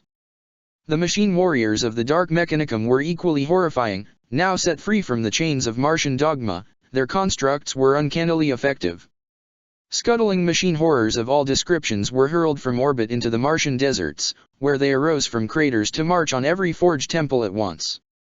Both sides emptied their vaults, utilizing weapons from the dark age of technology, weapons of unimaginable potency that bypassed even the stoutest void shield or refractor field. Many of the ruling priesthood chose to detonate their forges rather than see them fall into traitor hands, and the Red Planet slowly died around them as the forces were corralled into smaller and smaller battlefields until just Olympus Mons remained. The Gorgon and the Fabricator General fought side by side on the slopes of the Grand Mountain as they protected the temple city within. Assertion, "It is time for you to go." Hal canted to Ferris in between swings of his titanic Omniscion axe. The Fabricator General towered over Ferris as he buried Forge Breaker in the twisted metal of what had once been a Skitarii Marshal. Hal had upgraded himself many times over the years of the heresy, and was now a mechanical construct the size of a K's Taurus Knight. What remained of his mortal flesh contained somewhere within the metal warframe. "Even if I wanted to, there's no way off this rock. We're surrounded." Ferris grunted back. As if to prove his point, the braying horns of a Titan legion echoed over the clamor of battle, their arrival imminent based on the red dust clouds rolling towards Olympus Mons from behind the endless sea of traitors that surrounded the mountain on all sides. Negatory. A cursory evaluation of traitor capabilities indicates a distinct tactical deficiency, one that will not be altered with /without your presence/attendance/aid. Optimal course of action, determined. Farewell, Ferris Manus. Return to Terra. Be good/victorious. As the Gorgon turned to see what Hal meant, he felt the telltale nausea of being pulled through the warp. The bastard was teleporting him, using himself as the power source, and Ferris could only watch during the brief few seconds remaining to him before the miniature warp rift pulled him away entirely. The last thing he saw was the Fabricator General crushing the traitors that beset him on all sides, until that vision was replaced with the familiar sight of his teleporterium on the Fist of Iron. Accompanied by a score of its lesser kin, the Fist of Iron limped away from Mars, ceding control to the traitors. The battleship was covered in scars, for while Ferris had fought the Ultramarines on the surface, the flagship had dueled with its 13th Legion counterpart, an affront to decency known as the Macrage's honor. Yet their foe seemed content to let them escape, engaged as they were consolidating their hold over Mars once more. The Iron Hands fled into the darkness of space, barely 10,000 asteroids remaining. Their duty was clear: Terra must be reinforced. However, while they had been occupied on Mars, the vast majority of the traitors had long since moved on to Terra, and their fleets covered Terra like flies on a corpse. Thus the 10th were forced to remain away, waiting for an opportunity to join the battle without instantly being shot down. As they waited, they established contact with the word-bearers, Lorgar's astropathic shouts piercing the storms that girded the warp around the solar system. They were tidings of hope, for help was only weeks away. However, Terra did not have weeks, and so the Iron Hands were resolved to keep the Imperium in the fight, no matter the cost. Siege of Terra, the Gorgon and the Phoenician. The remaining Iron Hands vessels fell back to Saturn, taking refuge in the strange storms that shrouded the ring world. The Legion had prepared multiple fleet muster points there, and even before the traitors had reached Mars, the sons of Ferris had engaged them from their sheltered positions within the storm, which punished any traitors who attempted to pursue them. Now the fleet gathered there once more alongside the remnants of Battlefleet Solar as their auspexes picked up incredible surges of energy from within the storm itself, though not even Ferris knew their source. For 2 long months, the Iron Hands waited, their simmering hatred cooling to a fury subsumed beneath an icy facade. They re-established iron control over their emotions, hidden from traitors and allies alike as they patiently waited for their Primarch's command to strike. By the start of Quintus, Ferris judged the time to strike had come once more, and so the sons of Medusa prepared to march to war. At the head of the procession was the Fist of Iron, nearly crippled yet still proud, with all power given to engines as it rocketed towards the swarming mass of traitor warships infesting the skies above Terra. There were no asteroids aboard the doomed vessel, only a brave mortal crew, whose willing sacrifice touched even the cold hearts of the legionaries trailing behind the flagship in their own transports. Nor were there any other asteroids vessels present, for they remained with the rest of the fleet in preparation for the word-bearer's arrival, estimated to come within a month. Mark VI armor and reflex shields. Though many saw the 10th Legion and its Primarch as blunt weapons, useful only for destruction, they were dead wrong. Love of creation and forgecraft equal to that of a salamander lurked in the hearts of all of Ferris's sons, and their tactical minds were willing to entertain almost any method in pursuit of victory. For many years, the Iron Hands had fought alongside the Raven Guard, and had noted and incorporated their tactics into their own. When Ferris learned of Corvus's death, he swore to forever keep his brother in his memory, and so labored alongside the priests of Mars and the sons of Fukin to craft the Mk6 power armor, the so-called Corvus pattern, which was distinctive for its beak-like helm containing advanced sensor equipment. By the time of the Solar War, the Iron Hands had the greatest amount of these suits as a result of their time on Mars. Yet this was not the only way Ferris paid tribute to his brother. The Gorgon had long since obtained the schematics to avoid shield modification favored by the 19th, known as reflex shields. By recalibrating the engines and void shields into a harmonic resonance, all forms of radiation were redirected so that vessels would appear as only a shimmer, virtually undetectable in the blackness of space. However, reflex shields meant the vessel was virtually unshielded, and so Ferris had never made use of it except in the most dire of circumstances, keeping his access to it a secret from all except Fukin and Korix. As the Fist of Iron streaked towards the surrounded throne world, a small flotilla of reflex-shielded transports lurked in its shadow, unnoticed behind the distraction of the flagship far ahead of them. Aboard this ragtag collection were all manner of ships containing nearly 10,000 asteroids and Ferris himself, though they had been forced to leave their heavy armor behind. Though most traitors were occupied besieging the throne world, not all were so lost to violence and madness.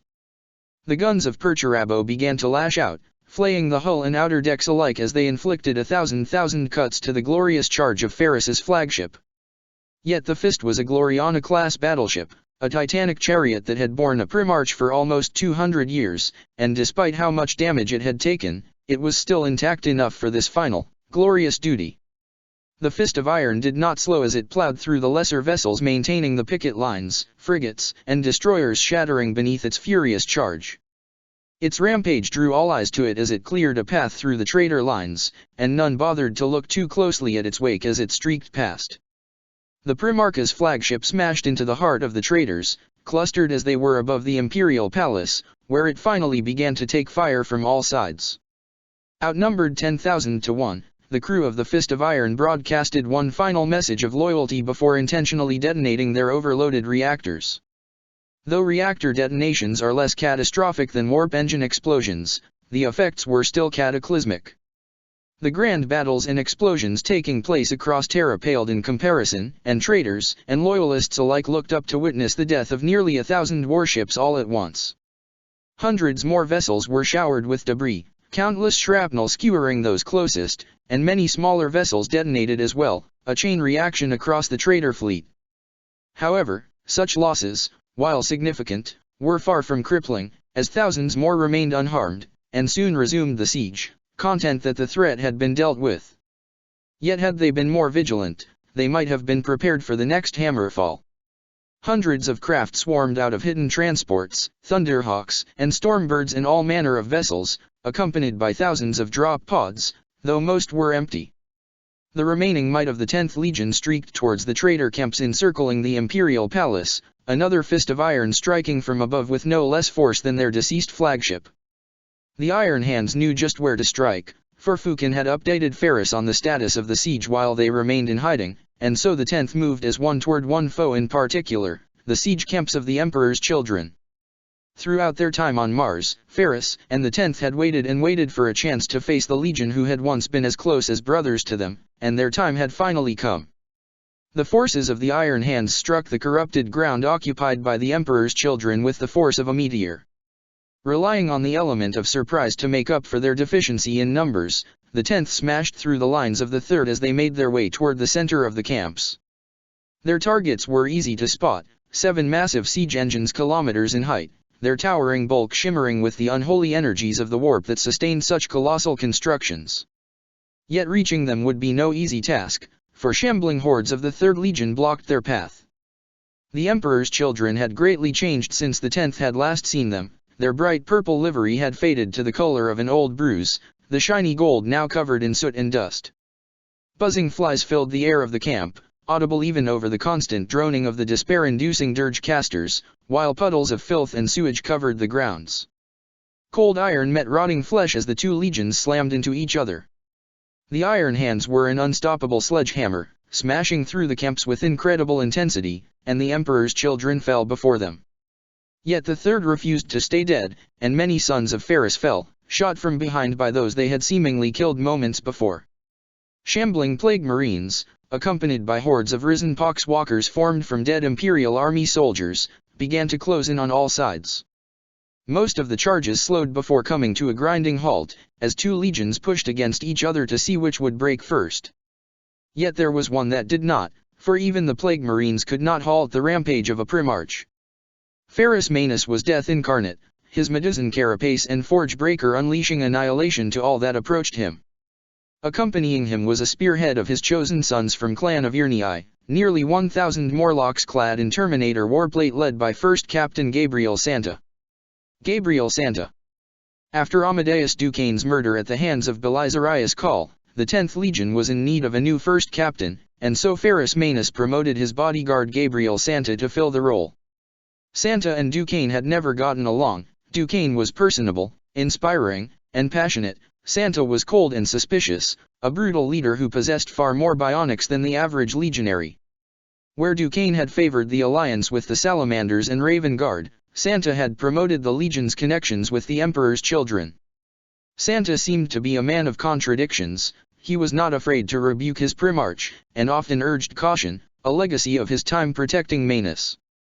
Despite his extensive bionics, Santa actually advocated for the virtues of the biological. He believed it was the Legion's duty as Astaroth's warriors to shoulder the burdens of others and act as an inspiration to promote strength in others. This view endeared him to the gruff Primarch, and many later scholars would point to Santa's appointment as a watershed moment for the Iron Tenth. With the elite of his legion at his side, the Gorgon smashed through the traitor lines with incredible speed. One by one, the colossal siege towers came tumbling down, their foundations shattered from well-placed melta charges.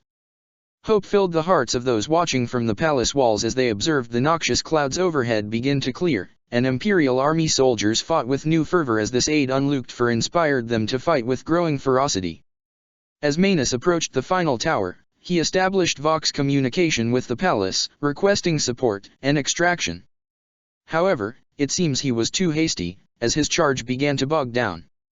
The traitors pressed ever closer, for their goal lay in sight, the Saturnine Wall. If they were able to seize this position, the traitors would have unimpeded access to the Bab Bastion and the inner palace, rendering the other defenses pointless.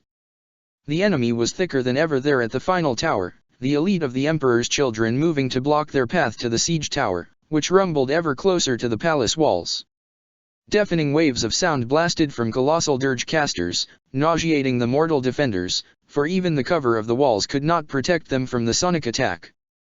With a grinding screech, the tower crashed into the outermost wall, its upper ramp disgorging traitors onto the ramparts, while its demonic ram rendered a gaping hole in the wall, through which poured hordes of the lost and the damned.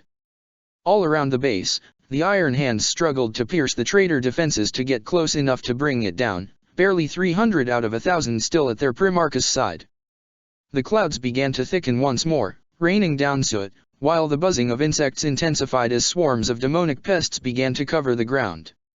Even the iron hands began to feel the aura of despair which had so affected the loyal defenders.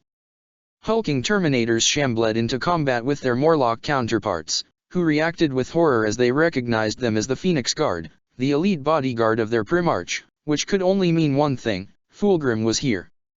Despite his superhuman toughness, Ferris felt his gorge rise at the sight of his demonic brother before him, more awful than any mechanical horror or icon of debauchery he had faced on Mars. Where his bodyguard had been bloated monsters, Fulgrim was skeletally thin, his once beautiful hair now limp and lifeless, faded to the color of ashes. His armor was unnaturally rusted, nicked, and scarred as though it had been abandoned for centuries, and dust cascaded behind him like sand from a broken hourglass. In his hands was Fireblade, the peerless sword Ferris had crafted so long ago, and it alone seemed unaffected by the rot. Yet it was Fulgrim's face that held his attention the longest. It retained an awful beauty, a portrait of utter despair and resignation, the deepest apathy and loathing imaginable. Ferris. Fulgrim rasped in a hollow voice devoid of any satisfaction. It's been so long, brother. You are not my brother. Not anymore. The iron of my hammer is more kin to me than you now, Daemon. Ferris boomed back. Forgebreaker is more my child than yours, lest you forget who crafted it. But it doesn't matter. Nothing really matters. When rust consumes your iron, then you too will understand the grandfather as I have. Rust may consume iron, but envy consumes itself. Ferris retorted, and there was nothing more to say. The two demigods began to battle, two utterly opposed yet frighteningly similar forces of nature. Ferris was unbreakable, a wall of iron weathering every blow before smashing back with monumental force. Yet Fulgrim was now a creature of endurance as well, the dark powers given to him granting him both size and incredible resilience that allowed him to shrug off mortal blows before striking back. Fulgrim had always been an exceptional duelist, and Fireblade sang as it moved in for the killing blow, a precision decapitation strike aimed at Manus's head. A resounding clang echoed throughout the battlefield, louder than even the buzzing flies. Fireblade had struck true, but Ferris still stood. As the dust cleared, the blade was lodged in the side of Ferris's helmet, and had failed to penetrate the metal. Before Fulgrim could withdraw his sword, the Gorgon pistoned his metal arm up, shattering the blade even as his servo harness unleashed the white-hot fire of a plasma cutter into the Phoenician's face. A keening wail erupted from Fulgrim, and he reeled back. But Ferris would not relent. He sank blow after blow into the daemon, his bare fists far more effective than his hammer had been, before wrapping his hands around his brother's throat. Ferris squeezed Fulgrim's throat, attempting to throttle the man who had been his closest friend. Yet the Phoenician was no longer a man, and rose up, grabbing Ferris and physically throwing him off. Fulgrim's form began to swell, vast leathery wings unfurling from his back, every feather sloughing soot and ash. His gauntlets sharpened into razor-sharp claws, which glowed with sullen heat, and all around, his emperor's children fought with new fervor, inspired by their Primarch's demonic presence. The iron hands began to fall back through the broken wall, for this was too much even for them, and only Ferris remained, a lone defiant figure in the face of insurmountable odds. The Gorgon grinned, a fearsome sight, before turning and running through the same gap his sons had fled. The Third Legion watched in disbelief, for none would have believed the 10th capable of such cowardice. With a groaning roar, Fulgrim's sons began to give chase, but they did not get very far. Unheard beneath the droning of insects and the roar of battle, a rain of shells came hurtling from the skies. Lobbed from deep inside the palace at coordinates marked by the iron hands during the battle, dozens of warheads struck the siege tower, bringing it tumbling down on the traitorous hordes that scrambled to get clear. Fulgrim, who had not moved, was struck by hundreds of rounds, his demonic form struggling to remain coherent in the face of such firepower. As he struggled to get to his feet, the Phoenician burned as he was doused in phosphex, the unnatural green flames scorching away his essence faster than it could regrow.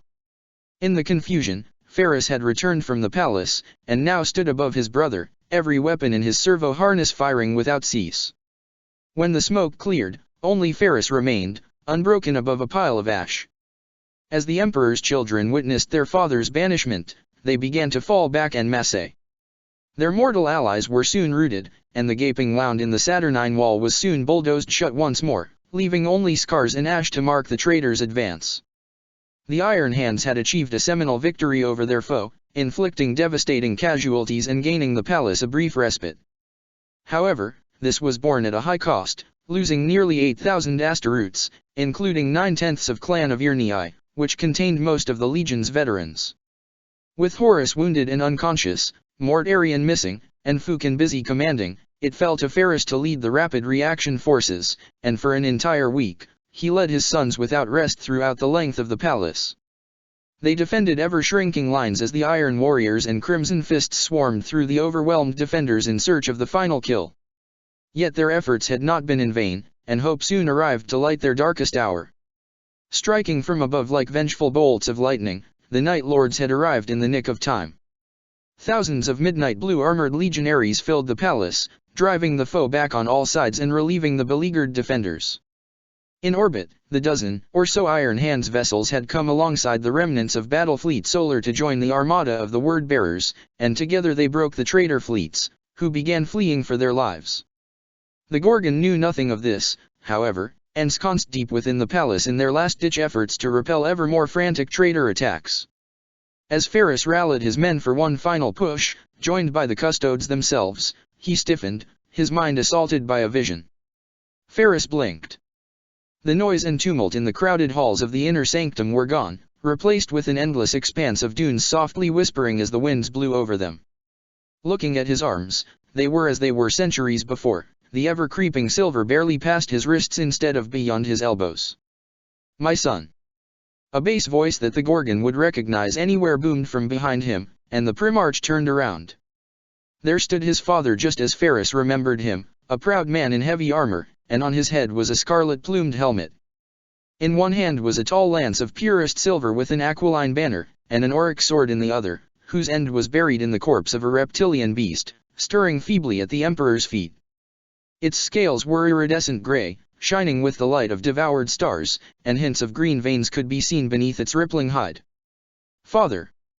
Ferris knelt. "The siege goes poorly. I fear our strength is all but expended." "It's all right, Ferris. Your brothers have arrived, and I go now to face Lion."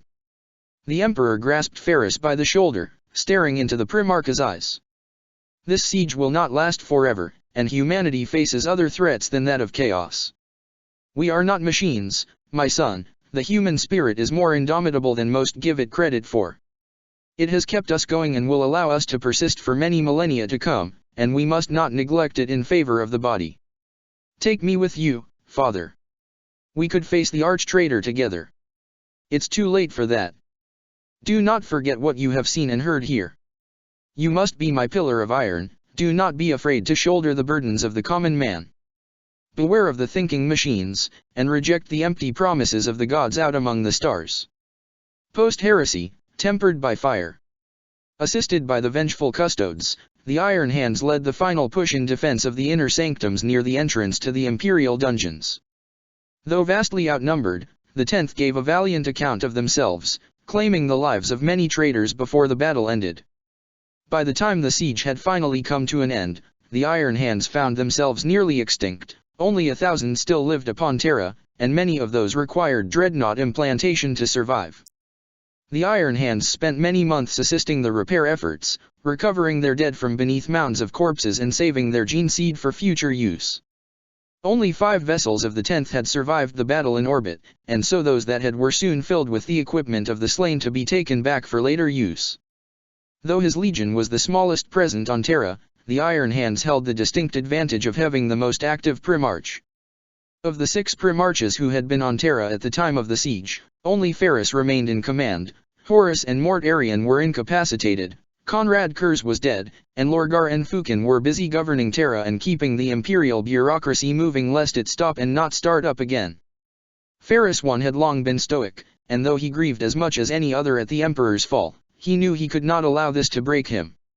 He greatly desired to unleash his wrath upon the remaining traitors, but as always, duty called, and thus he remained on Terra. It was Ferris whose logistical genius allowed for a swift purge of the traitor forces still on Terra, and it was he who directed the vast asset recovery of entire legions' worth of equipment scavenged from the slain. To Ferris's joy, a scouting expedition to Medusa revealed many of his sons had survived the Leonine Heresy. Nearly 20,000 Astaroths still remained on Medusa, and they soon journeyed to Terra to serve their father once more. With his legion united behind him, Ferris yearned to return to combat, to strike back at the Oath-breakers who had ruined his father's kingdom, but one final task remained, a duty more difficult than any before it, overseeing the Ingens Sepultura. Ingens Sepultura. The losses of the siege of Terra can never truly be estimated, for even in victory an incalculable loss was incurred. Though the Emperor had technically survived, he was now beyond communication, and so it fell to his sons to pick up the reins and carry on. Those who had fallen in his name were the honored dead, whose blood watered the seed of the Imperium to come. The collective sorrow of trillions needed an outlet, and so Ferris Manus oversaw the Ingens Sepultura, a grand event lasting for months whose solemnity matched the enthusiasm of the Olaner triumph so many years before.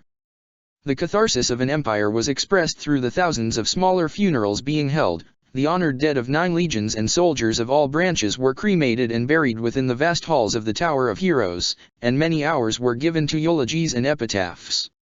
However, the necessities of time and convenience meant only a small fraction of the fallen would be honored, for the confusion of the day meant many more lay forgotten and undiscovered. The final act of the Ingens Sepultura was the Cortege Dominus Nox, the burial of Conrad Kurz. The Primarch of the Night Lords had fallen at the hands of the arch-traitor in the name of the Emperor, and legends of his deeds soon circulated across the Imperium.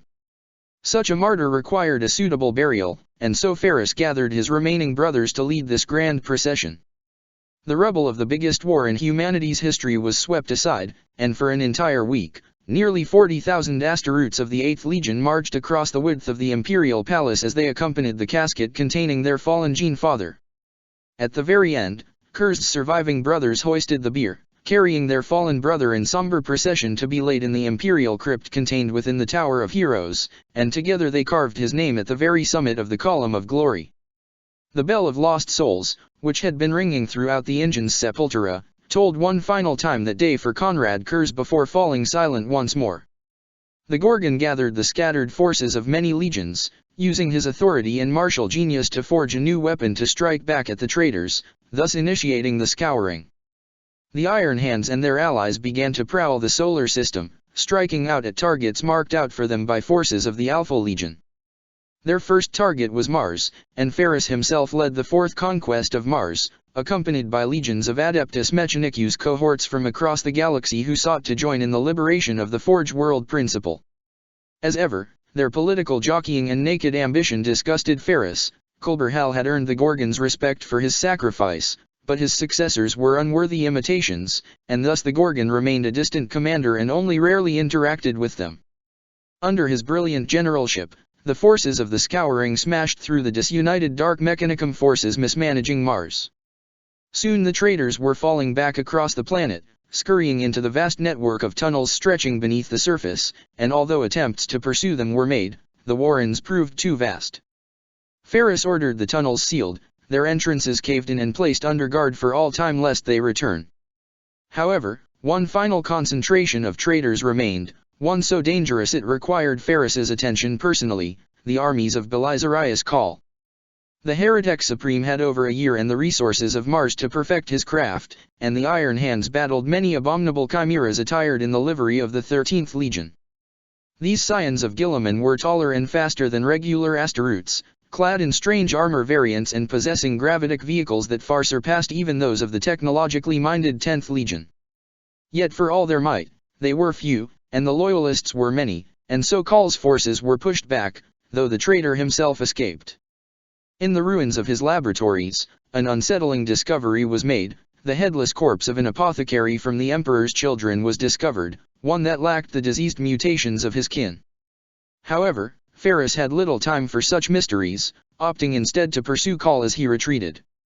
The Gorgon chased the Heretic Supreme across Mars, seeking to end his evil once and for all, and soon tracked him to the region known as the Noctis Labyrinthus. The haunted canyons of the Labyrinth of Night had long been reputed as a place of evil, but the Gorgon would not be dissuaded, following the trail with a company of his sons by his side. The trail soon went cold in those strange lands, and one by one the Iron Hands fell, attacked by ancient rogue machines and other horrors. Soon only Ferris remained, having traversed the non-Euclidean geometries of the Cursed Land until he stood before the vaults of Moravec. The vaults had originally been sealed by the Emperor himself, but had clearly been breached since then, and so Ferris entered through their ruptured gates. Nothing is known of what lay within, for when the Primarch emerged, he had a haunted look in his silver eyes, and would not speak of it, only that the Emperor's words now made sense to him. With Mars secured, the rest of the solar system soon fell, and the Scouring began to retrace the steps of the Great Crusade as they ascertained the state of the Imperium. The Iron Hands continued to grow in size, rapidly inducting new recruits until the Legion stood at a respectable size once more. Ferris kept a close eye on his sons, remembering the Emperor's final words to him, and so the rampant dysmorphia that had plagued the Legion before the Leonine Heresy did not resurface.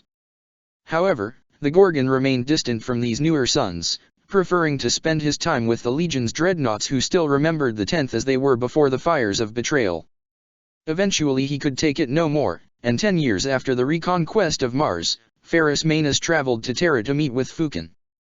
The two Primarches bonded one final time as they worked on Ferris's ship together, incorporating all sorts of strange technologies and upgrades into the Sisypheum, a modified strike cruiser. After leaving Terra, Ferris Manus disappears from the annals of the Imperium as the first Primarch to vanish after the heresy, though he would not be the last. One by one his brothers followed suit, but unlike them, there remains no knowledge of his destination, and not even rumors of possible sightings remain. The 10th continued to wage war in his absence, falling under the command of the War Master and then Lorgar until they perished, and so the Iron Hands were left to their own devices after the conclusion of the Scouring. The Iron Hands still hold out hope that one day their father will return, but they are a practical legion, and have long since given up searching for him. His teachings still inspire the 10th, who have become the pillar of iron spoken of in the legends of the Legion. They continue to fight on countless battlefields in defense of the weak, taking on ever greater burdens as the years pass. They continue to face everything the galaxy can throw at them as they weather blow after blow from the myriad horrors of the uncaring universe. Yet the ravages of time have worn deeply, and the weight of their ever-increasing burdens threatens to snap the iron beneath it. As of the end of M41, the Legion is scattered across the northern reaches of the galaxy, fighting in dozens of war zonies as they strive to hold back the tides of darkness on an ever-widening front. Heretics and Xenos of every description continue to arise in system after system, and so the Iron Hands have become bogged down trying to put out countless smaller rebellions lest the fires of heresy grow too large. Medusa itself is on the verge of falling under siege from their ancient rivals, the Emperor's Children, as the traitors flow out in every direction from the Eye of Terror. Only a small portion of the Legion has been able to brave the ever-worsening warp storms to defend their ancient home world, but their numbers have been bolstered by the armies of the Imperium that flow in as they come to reinforce the Cadian Gate and its outlying systems. The sons of Medusa are as indomitable as their world, and they remain committed to the Imperium no matter the odds. Home world, recruitment, and gene seed. The 10th Legion of the 41st millennium is a far cry from its earlier incarnations. 10,000 years of non-stop warfare have forged the sons of Ferris anew many times, though at their heart they have retained the iron determination which has characterized them since the days of the Stormwalkers. Due to the sheer lethality of the Siege of Terra, the majority of the legionaries present for that titanic struggle were implanted into dreadnoughts. Had the Iron Hands devoted their full numbers to the siege, it is likely they would have been rendered extinct, or doomed to a slow and tedious rebuilding. As it happens, the majority of their legion was cut off from Terra, gathering around their home world of Medusa to repel an attack that never really came. While this was a source of shame for these legionaries, it also meant the legion was still combat effective unlike many other legions. Thus the Iron Hands reoriented their doctrines of mechanized warfare to include the large dreadnought contingent that formed the core of the legion's veterans. Many of these warriors went on to fight in the Scouring, and even now, 10,000 years later, it is estimated nearly 100 of these Iron Elders still remain, though they only see battle in the most dire of circumstances. With the bulk of the Legion's veterans entombed, the majority of those Asteroutes on Medusa were mere battle brothers, relatively inexperienced, which was a lucky turn of events that their Primarch took full advantage of. Ferris Manus had never been comfortable with his Legion's penchant for unnecessary bodily augmentation, nor happy with their obsession with his Iron Hands. Thus he used this opportunity to appoint new commanders, those more in line with his way of thinking, and so by the time he vanished, the Legion was well on its way to reform. The practice of bionic replacement became less frequent, and most legionaries opted instead for vat-grown replacement organs, though after their Primarch's disappearance, the custom of lopping off their left hands slowly crept back into fashion. However, there were those who disapproved of this change in philosophy, especially from the veterans and elders, and a split in the Legion began to develop, a cancer in the heart of the 10th that would take millennia to come to fruition. In the millennia after the Scouring, the Iron Hands began to work more closely with the newly founded Imperial Guard. The ravages of the Leonine Heresy had left the Iron Hands, like many other legions, desperately low on ships and armor. Yet their Primarch had scorned working more closely with the Adeptus Mechanicus, and a rift began to form that was only soothed with his disappearance. An embassy of the Legion's Iron Elders re-established ties with the Red Planet, though this had only worsened the philosophical divide. Thus by M35, the Legion was nearly split down the middle in terms of operational doctrine, between those who favored mechanical augmentation and ties with the Adeptus Mechanicus, known as supremacists, and those who preferred bionic replacement and alliances with the Astra Militarum, the so-called purists. The clan companies of Medusa began to align themselves with these camps, and intra-legion rivalries degenerated into open hostility. Unfortunately for the Imperium, the events of this schism coincided with the Nova Terra Interregnum. Nova Terra Interregnum. Near the end of M34, a mysterious threat known as the Pale Wasting had emerged from the Ghoul Stars, contained only with great difficulty by the 8th Legion, who revealed to Terra that they had fought a star-spawned plague, and they had unmade that which cannot die. Shortly after, heavy warp storm activity followed by chaotic incursions arose across the Imperium, drawing away many forces of the 9 loyal legions. In response to these storms, the Ur-Council of the world of Nova Terra declared the authority of the High Lords to be null, claiming dominion over the western half of the Imperium, including the region of space containing the Forge world of Moiri. The tech priests of Moiri had favored an obscure doctrine that they could foretell the future based on the flickering of the Holy Astronomicon. This strange belief spread like wildfire throughout the worlds under the sway of Nova Terra, and soon the Adeptus Mechanicus was riven by civil war on a scale unseen since the Leonine Heresy. The Ecclesiarchy, at this time headquartered on Ophelia 7, threw its support behind Nova Terra, which led to a civil war known as the Great Schism from those cardinal worlds aligned to Terra. Soon the entire Imperium was ablaze with sporadic warfare, a sad state of affairs which continued for over 900 years and culminated in the Reign of Blood, and ended with the intervention of the Asteroutes legions. Though most legions refrained from interfering with imperial politics or were kept busy fighting opportunistic Xenos or chaos incursions that sought to take advantage of the war, the Iron Hands were dealt a far more devastating blow.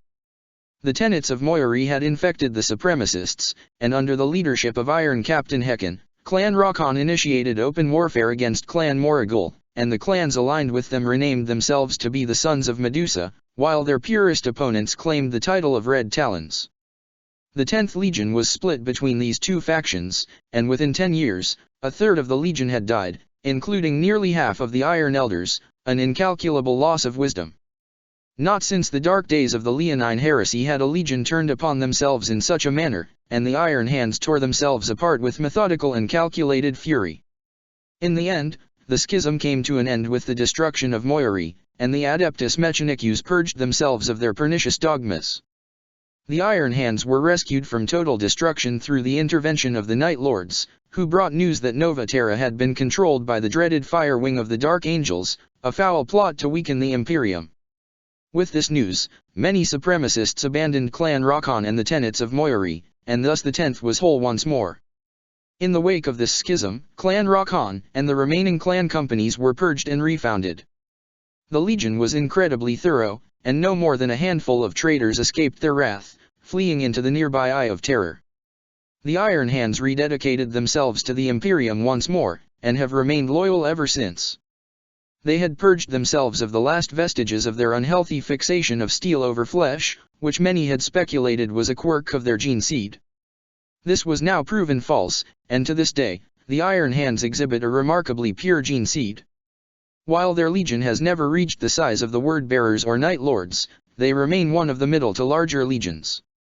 Ferris's genetic legacy has made his sons as tough and proud as the iron in their names, and they have always been reluctant to call upon their cousin legions for support. Nor are outsiders especially welcomed to their home world of Medusa, which as much as it was during the days of the Great Crusade, harsh, rugged, and unforgiving. It remains a death world, and the dangers it faces have only increased as the years pass due to the growth of the Eye of Terror. Its skies are littered with shattered ships and the detritus of 10,000 years, an ever-present danger for any traveling to and from the quiet world. All native children of Medusa are born with purple eyes, a common mutation on worlds close to the eye, including Kadaya, and thus all legionaries, save those with mechanical implants, bear this trait too. Even vat-grown replacements soon change to match, and the Legion has long since given up trying to eradicate it, for it seems to have no ill effects. The deserts of Medusa remain inhospitable wastelands, racked by tectonic instability, and so there is no permanent fortress monastery as other legions have. Instead, each clan company possesses a land behemoth, a colossal mobile city that drives endlessly across the tundras and deserts, fiercely territorial of the villages which pay fealty to one clan or another. Only the 10 great clans possess such wonders of archaeotech. The dozens of clans minor making up the rest of the Legion are forced to make do with lesser craft. The clan system of Medusa has remained alive and well for over 10,000 years. The various clans are responsible for their own recruitment, and are fiercely independent, rejecting any central planning or organization that might streamline the process. Might makes right on Medusa, and so while any of the 10 are able to enforce their will on the clans minor, such attempts are few and far between, lest their victims band together for revenge. These rivalries extend even after aspirants are inducted into the 10th Legion, and so the various companies maintain rivalries, though none have ever erupted into hostilities since the days of the Moiri Schism. Thus the Legion remains a cohesive whole, for all clans and companies prize strength and efficiency, and will put aside their differences in service of the Legion and Imperium. The Iron 10th has long maintained its traditional divisions, standing in contrast to the more uniform legions. The easiest method of displaying the Iron Hand's structures is to follow the life of an average legionary. Most legions are rather reclusive about their home worlds and recruitment, but the 10th are unusually open, relying upon their home world's harsh climate to keep the nosy and weak away. Thus the Inquisition, and indeed many other branches of imperial governing bodies, have managed to put together a picture of the career path, as it were, of an Asterutes in the 10th Legion. Our journey begins in the harsh wilderness of Medusa, in one of the many small villages that eke out a meager existence in the unforgiving deserts and tundra. Almost all tribes are semi-nomadic, migrating in search of new stocks of swiftly depleting resources, both on foot and on massive land crawlers. However, in all villages, every birth is meticulously recorded by the village elders, and every village belongs to a clan, great or small. The legacy of Ferrus Manus has left Medusan society intensely focused on efficiency, and over-recruitment, and overpopulation would doom the legion as surely as underpopulation. The clan is everything in Medusa, and all children are raised communally, separate from their parents and subjected to harsh conditions designed to strengthen them. Thus when each potential aspirant comes of age, clan representatives come to take them away to the proving grounds, dumping hundreds of young boys upon the unforgiving slopes of Mount Karashi. There they must climb to the summit, just as the Primarch did 10,000 years before, a dangerous trek that only the strongest complete. Those who are unable are taken back to their villages, for Medusa cannot afford to let its people die. After completing this first step, the new aspirant is taken to be trained in combat and the philosophy of the Legion.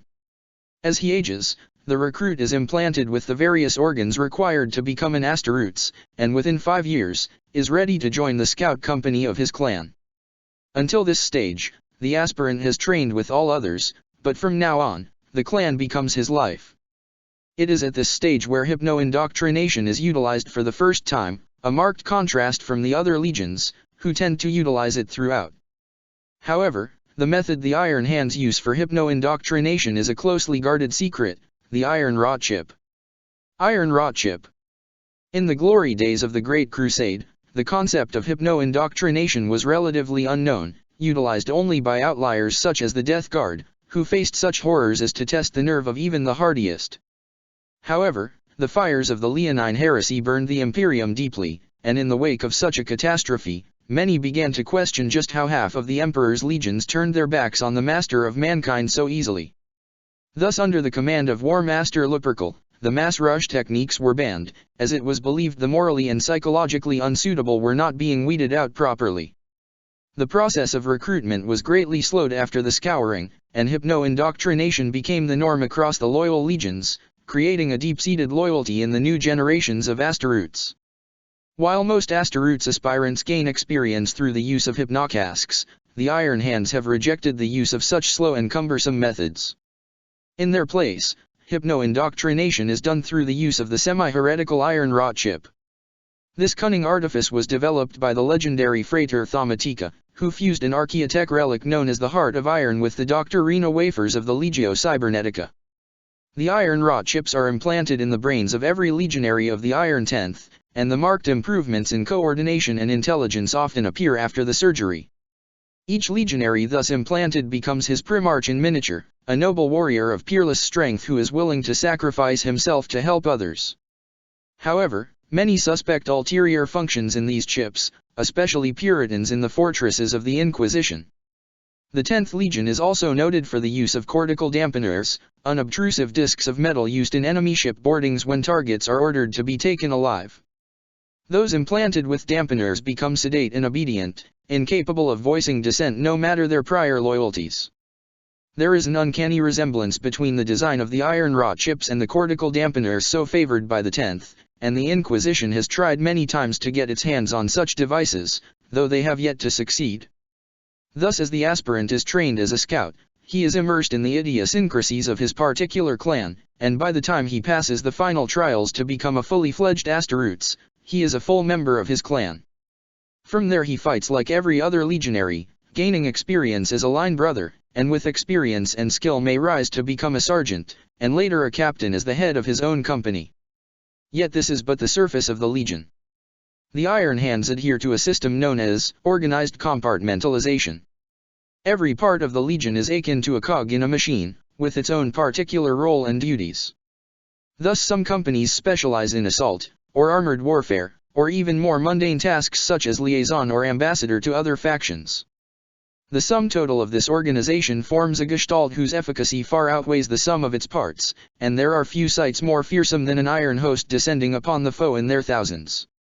Alas, such occasions are incredibly rare, for the companies are greatly dispersed across the stars, for the foes of man press in on all sides. Now that the legionary has become a captain, he is entitled to vote on decisions within his clan. The Iron Hands have long been ruled by committees of varying levels, and the voice of the collective is considered infallible.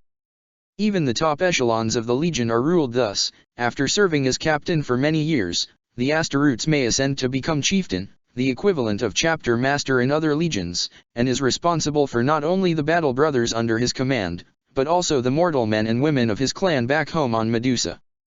The clans are fiercely competitive, vying with each other for resources and glory, and thus only the most experienced can be trusted to shoulder the mantle of chieftain. Unlike in other legions, the chieftains do not have a direct say in how the legion as a whole is governed. Their time is already stretched as it is, managing both the demands of their clan as well as prosecuting the endless wars in the Emperor's name, and so in their place, the legion is ruled by the Iron Council. Combat doctrines and organization. In the aftermath of their Primarch's disappearance, it was evident no single man would be able to lead the legion as Ferrus Manus once had, and so the office of Legion Master was quietly forgotten. In its place, the Iron Council arose, an unwieldy body composed of 41 members known as Iron Fathers, an organization without comparison in the other legions. The number 41 is both practical and symbolic. Despite fluctuations in clan size, the number of clans has remained constant, with 10 great clans and 31 clans minor.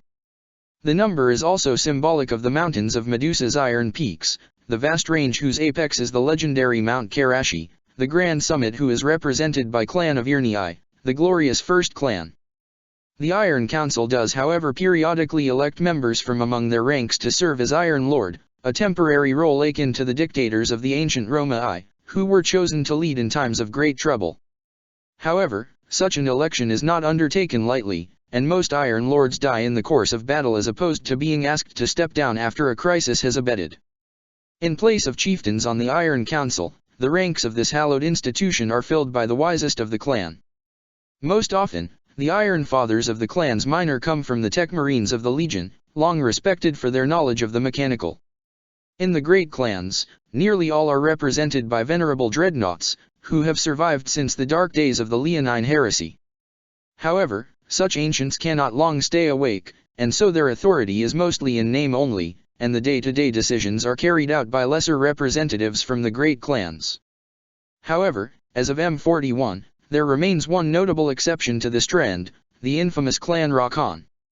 Long distrusted since their role in the Moirai schism millennia before, the third great clan has teetered on the edge of outright condemnation, a situation that has continued under its current representative, Cardenstranos.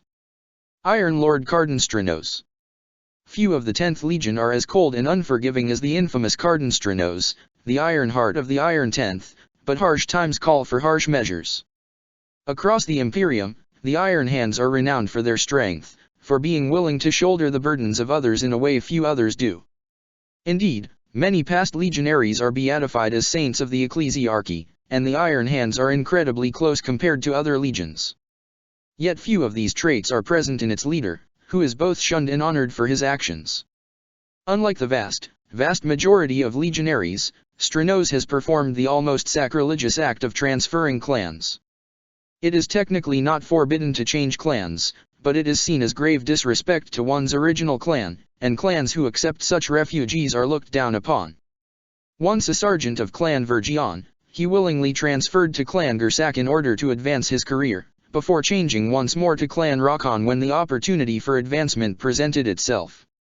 Upon assuming the role of Iron Father, Stranos swiftly adopted the ruthless nature of Clan Rakan, and won acclaim for his role in exposing the heretical Iron Father Christos as a chaos worshipper. Stranos has fought on countless battlefields, applying brutal efficiency to win war after war.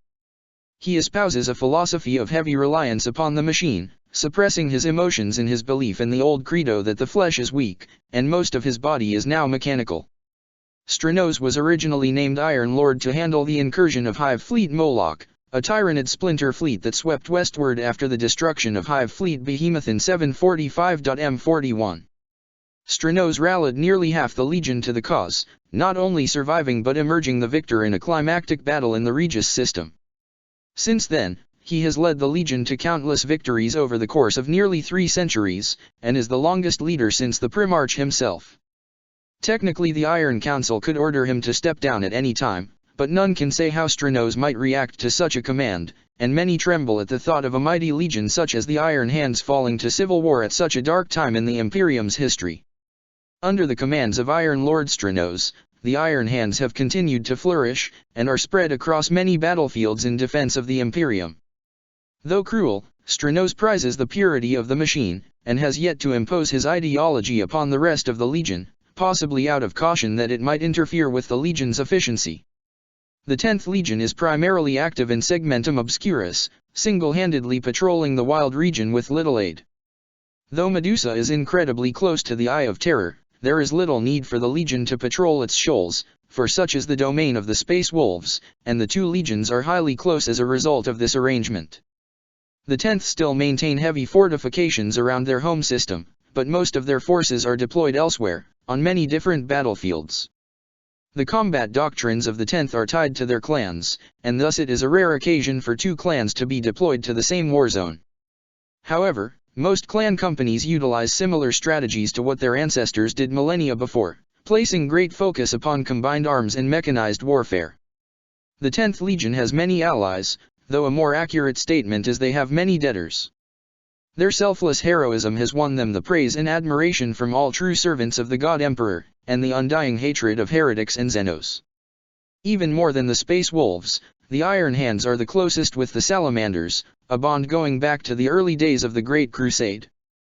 Their alliance has stayed strong for 10,000 years, and shows no sign of diminishing as the two continue to work closely on the rare occasions that the 18th venture beyond the confines of Segmentum Solar.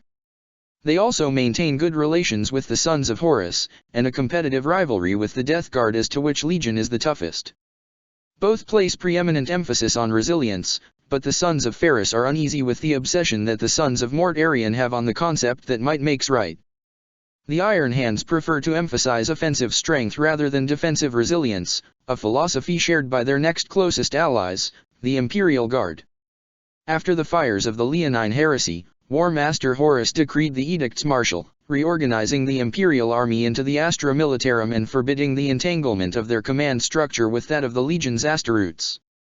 Though a wise move overall, it was inconvenient for the Iron Hands, who found themselves unable to order regiments to garrison the worlds they conquered. Thus, to get around this restriction, Ferris ordered the creation of the Chain Veil. Originally recruited from the populace of Medusa, much like any other planetary defense force, Ferris recognized the strength of his people, and formed many regiments that would support his dispersed conquest fleets. During the Leonine Heresy, these armies worked in tandem with the Legion forces stationed around Medusa, and the two groups became an incredibly effective force that repelled myriad traitor-raiding parties that sought to take advantage of the war. After the Edicts Martial were enacted, Ferris used his influence to move these regiments out from under the authority of the Astra Militarum, and they have remained separate ever since. The Chain Veil often serve as the second wave in assaults, as well as manning the 10th Legion's navy, for they possess a good many ships. Aside from the Chain Veil under their command, the Iron Hands maintain good to neutral relations with many Imperial Guard regiments, and are favored by the Administratum due to their willingness to help and efficiency in doing so. They maintain neutral relations with the High Lords of Terra due to Terra's lack of interest in Segmentum Obscurus, and neutral relations with the Ecclesiarchy. It is surprising to many who are only superficially familiar with the 10th that the Adeptus Mechanicus have poor relations with the Legion. On the surface, it seems as though the two should be allies, for the Iron Hands are famous for their valiant defense of Mars during the Leonine Heresy, as well as their proclivities towards armored warfare and the mysteries of the Forge. However, ever since the Primarch reorganized his Legion after the Heresy, the 10th Legion has intentionally and consciously distanced themselves from the Legion they used to be. Though they maintain their iron discipline over their emotions, the Iron Hands still allow themselves to feel and bond with those around them, especially of their clan, in an effort to remain human despite their many augmetics. The Tech Priests of Mars see this as an unacceptable attachment to the flesh, and few adepts dare to voice positive opinions of the 10th Legion's philosophy. Another source of conflict between the two is the existence of the Telstarax. The once grand ring surrounding Medusa has remained as it has been for 10,000 years, locked away and guarded from without under pain of death. Before his departure, Ferris Manus ordered that none may ever enter its nightmare corridors, and his Legion has maintained this watch in his absence. The grasping Mechanicus would dearly like to enter its halls in search of Archaeotech, but none have ever been able to gain permission. The two have come close to war several times due to the imprudence of the Tech Priests, some of whom resorting to threats, but cooler heads have prevailed each time. The Telstarax remains a source of mystery and envy, including to those who were once as brothers. Only a fraction of the 10th remains on Medusa to defend it, but they will fight to the last in the name of Primarch and the Emperor. Most of the Iron Hands remain deployed across Segmentum Obscurus, clashing with the chaotic cults and Xenos raiders that rise up with ever-increasing frequency as the millennia pass by. The Iron Hands are as adept as any legion at purging the greenskin hordes, and they have frequently clashed with the Orc empires that infest the stars under their protection. Though the entire galaxy is nominally under the control of the Imperium, vast stretches remain without the light of the Emperor or the civilizing touch of mankind. Segmentum Obscurus is no different, and the Emperor's northern realm has been at war for centuries, torn asunder by the great despot of Dregruk and the archdictator of Gathrug. The two rival Wa'ak have fought each other more than they have the forces of the Imperium, and have even clashed with chaotic raiding parties emerging from the Eye of Terror. Many clans of the 10th remain on watch over these two rival powers, for if one side were to ever win, they would surely sweep down in their countless numbers toward the beleaguered forces of Kadaya. Of the Iron 10th's many enemies, of particular enmity is their relations with Perturabo's sons, the Iron Warriors. During the Great Crusade, many compared the Gorgon and the Lord of Iron due to the similarities in their names, though never to their face. Ferrus never liked Perturabo, believing him to be a manipulative sociopath who threw away the lives of his men for no reason. This view was only confirmed when the Gorgon learned of Perturabo's treachery, and the two legions clashed several times during the Leonine Heresy, most notably at Beta Garman. The 4th Legion has attacked Medusa many times, though this is mostly due to the planet's proximity to the Eye of Terror, and the Telstarax remains an object of interest to the 4th Legion. As the 41st millennium draws to a close, Imperial Psychers warn of an impending attack from the Iron Warriors, who come to plunder the forbidden treasures of Medusa, accompanied by those hated even more than Perturabo's sons, the Emperor's children. Few today are aware of the deep friendship that once existed between the 3rd and 10th Legions, for it seems impossible that these two foes could be anything but diametrically opposed. The Iron Hands are sworn to uphold the Imperium of Man, acting as beacons of hope as they fight in the name of the Emperor on countless battlefields. The Ashen Third are their antithesis, spreading disease and filth in service to demonic horrors, and they seek to corrupt every scrap of hope into unmitigated despair. The two legions have clashed many times over the millennia, and even now, as Sigismund's dread hosts throw themselves at the Kadayan Gate, the Emperor's tarot foretells the arrival of the fallen Third in numbers unseen since the dark days of the Leonine Heresy. One final foe of the 10th Legion worth noting is that of the Empire of the Severed. To the north of the world of Mordian lies the silent planet of Sarkhan, home to the ancient and mysterious Xenos known as the Necrons. Though these skeletal androids have been reported across the galaxy, few are as strange as that of the Sarkhanai dynasty.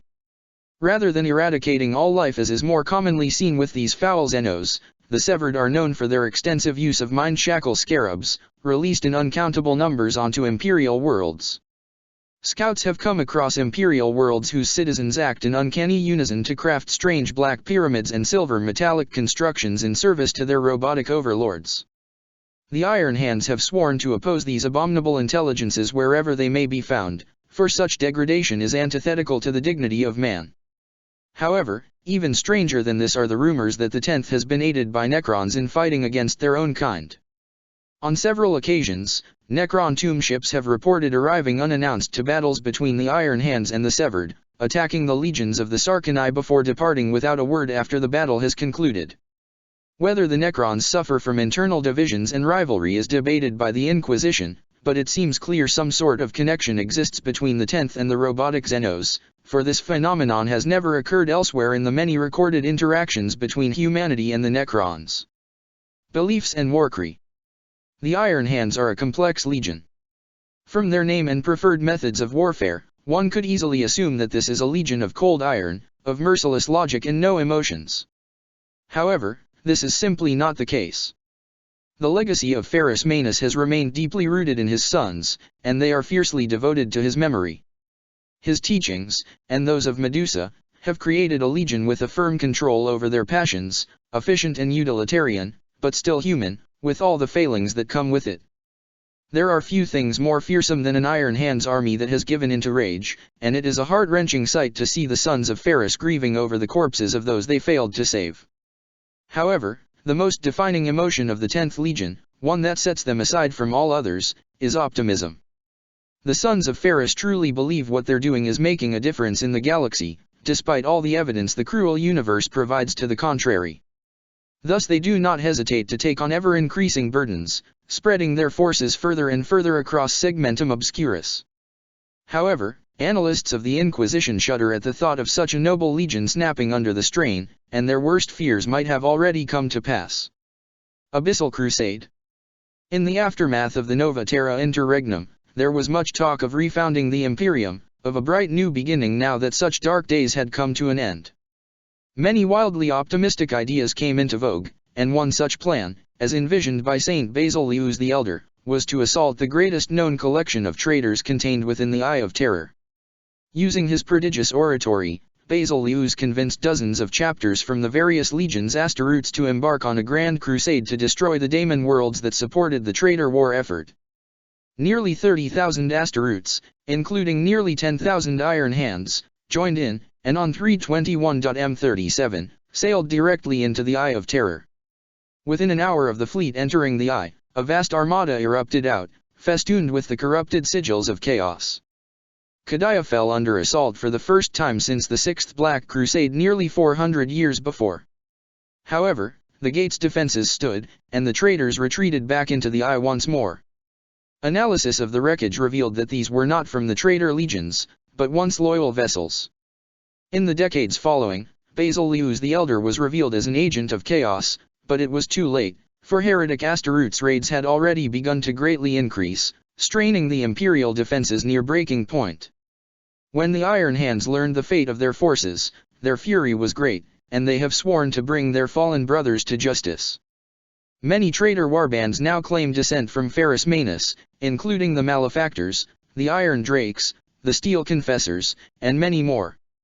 These traitors retain all the skill and heavy firepower of their progenitors, though without any restraint, and countless billions have died at their hands, including many on Medusa itself after one particularly foolhardy assault by the Brazen Claws warband. Their presence is one of the few things to make the 10th Legion set aside its legendary calm, and the sons of Ferris will pursue these traitors without heed until this stain on their honor is removed for good. Another central tenet of Iron Hand's belief is the emphasis on sustained offense. Some legions, such as the Sons of Horus or Raven Guard, favor the attack, but their focus is more on the brutal melee. Others are more focused on defense or attrition, such as the Salamanders or Death Guard, taking the blows before striking back.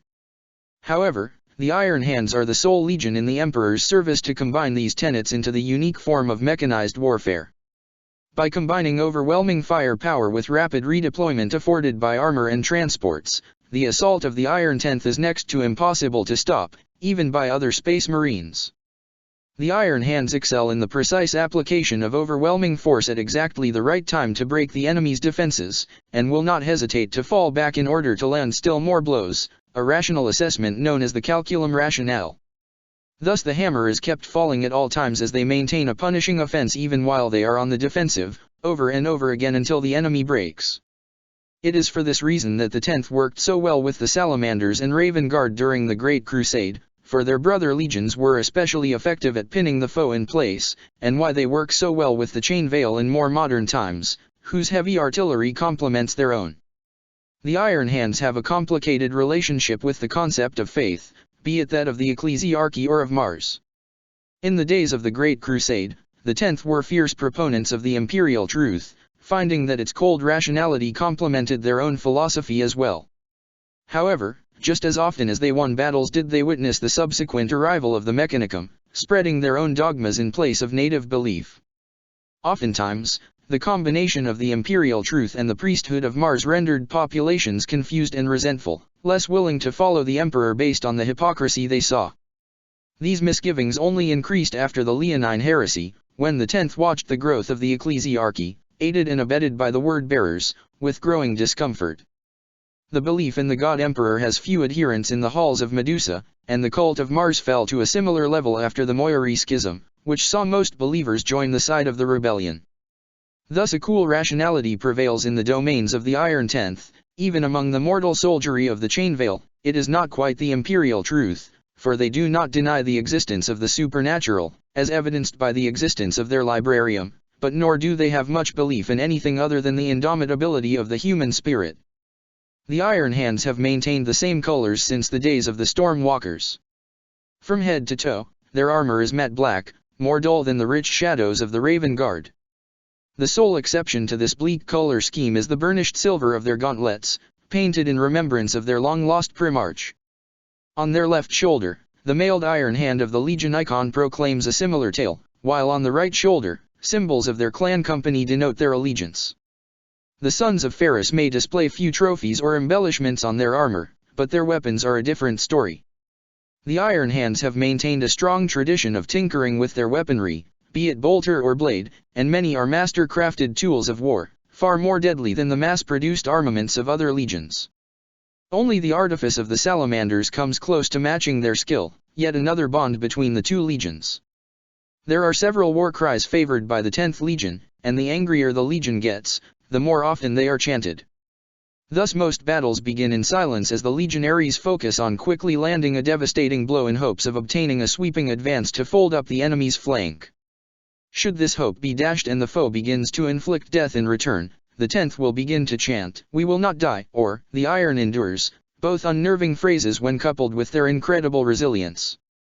Another war cry of note is, "The flesh is weak, but the spirit is strong," a powerful testament to the indomitable will of mankind, whom they continue to represent without fail as they defend the imperium of man from all foes. The date had long since ceased to matter to Ferris out here in the intergalactic void. He now measured time in the metallic growths on his flesh, the unholy silver spreading far beyond his arms to cover not only his skin, but to burrow into his nervous system. Impossible knowledge that was not his own permeated his thoughts. Ancient wars fought millions of years before the first man. As the living metal spread, he felt his connection to his ship grow. Its pain was his pain, and its machine spirit had taken on some of his own stubbornness and bellicosity in return. Perhaps that's why it hadn't hesitated to throw itself at the grand vessel that appeared from nowhere out here, a massive slab of silvery metal the size of a moon, its very existence an affront to the laws of physics. It had been a hopeless fight from the beginning, and now Ferris found himself aboard that strange craft, teleported against his will from the wreckage of his ship. The Gorgon found that emotions had become harder and harder as time went on, but even now he felt a little sad. That craft had borne him nearly 1,000,000 light-years beyond the light of the Astronomicon. The clanging of metal brought his mind back to the present. Vast black stone doors shuddered upwards, and the unliving sentinels holding him prisoner sunk to their metal knees, forcing Ferris down with them against his will. The soulless green light permeating the vessel intensified, and the gloom dissipated to reveal a grandiose throne. Two more of the robots stood motionless on either side, and in the middle, a semicircle of black stone arced with energy. Inside it, a limbless torso writhed, endlessly screaming, though no sound came out, and Ferris's skin crawled with revulsion, though surprisingly it was his metallic skin and not his human skin doing so. The Gorgon finally pulled his eyes away from this strange sight, looking down at the metallic giant standing in the middle of the throne. He was far larger than any other metallic warrior. Necron, came the familiar feeling of an intrusive thought, and the Pharaonic ink removed the last shreds of doubt left after seeing this dais of dominion. The strange knowledge concerning everything his silver eyes beheld surged to the forefront of Ferris's mind once more, his head pounding with unwelcome information. One word, one concept pushed its way to the forefront, repeating endlessly in the Primarch's head, Surik, Surik, Surik. Check the description for the links to the author.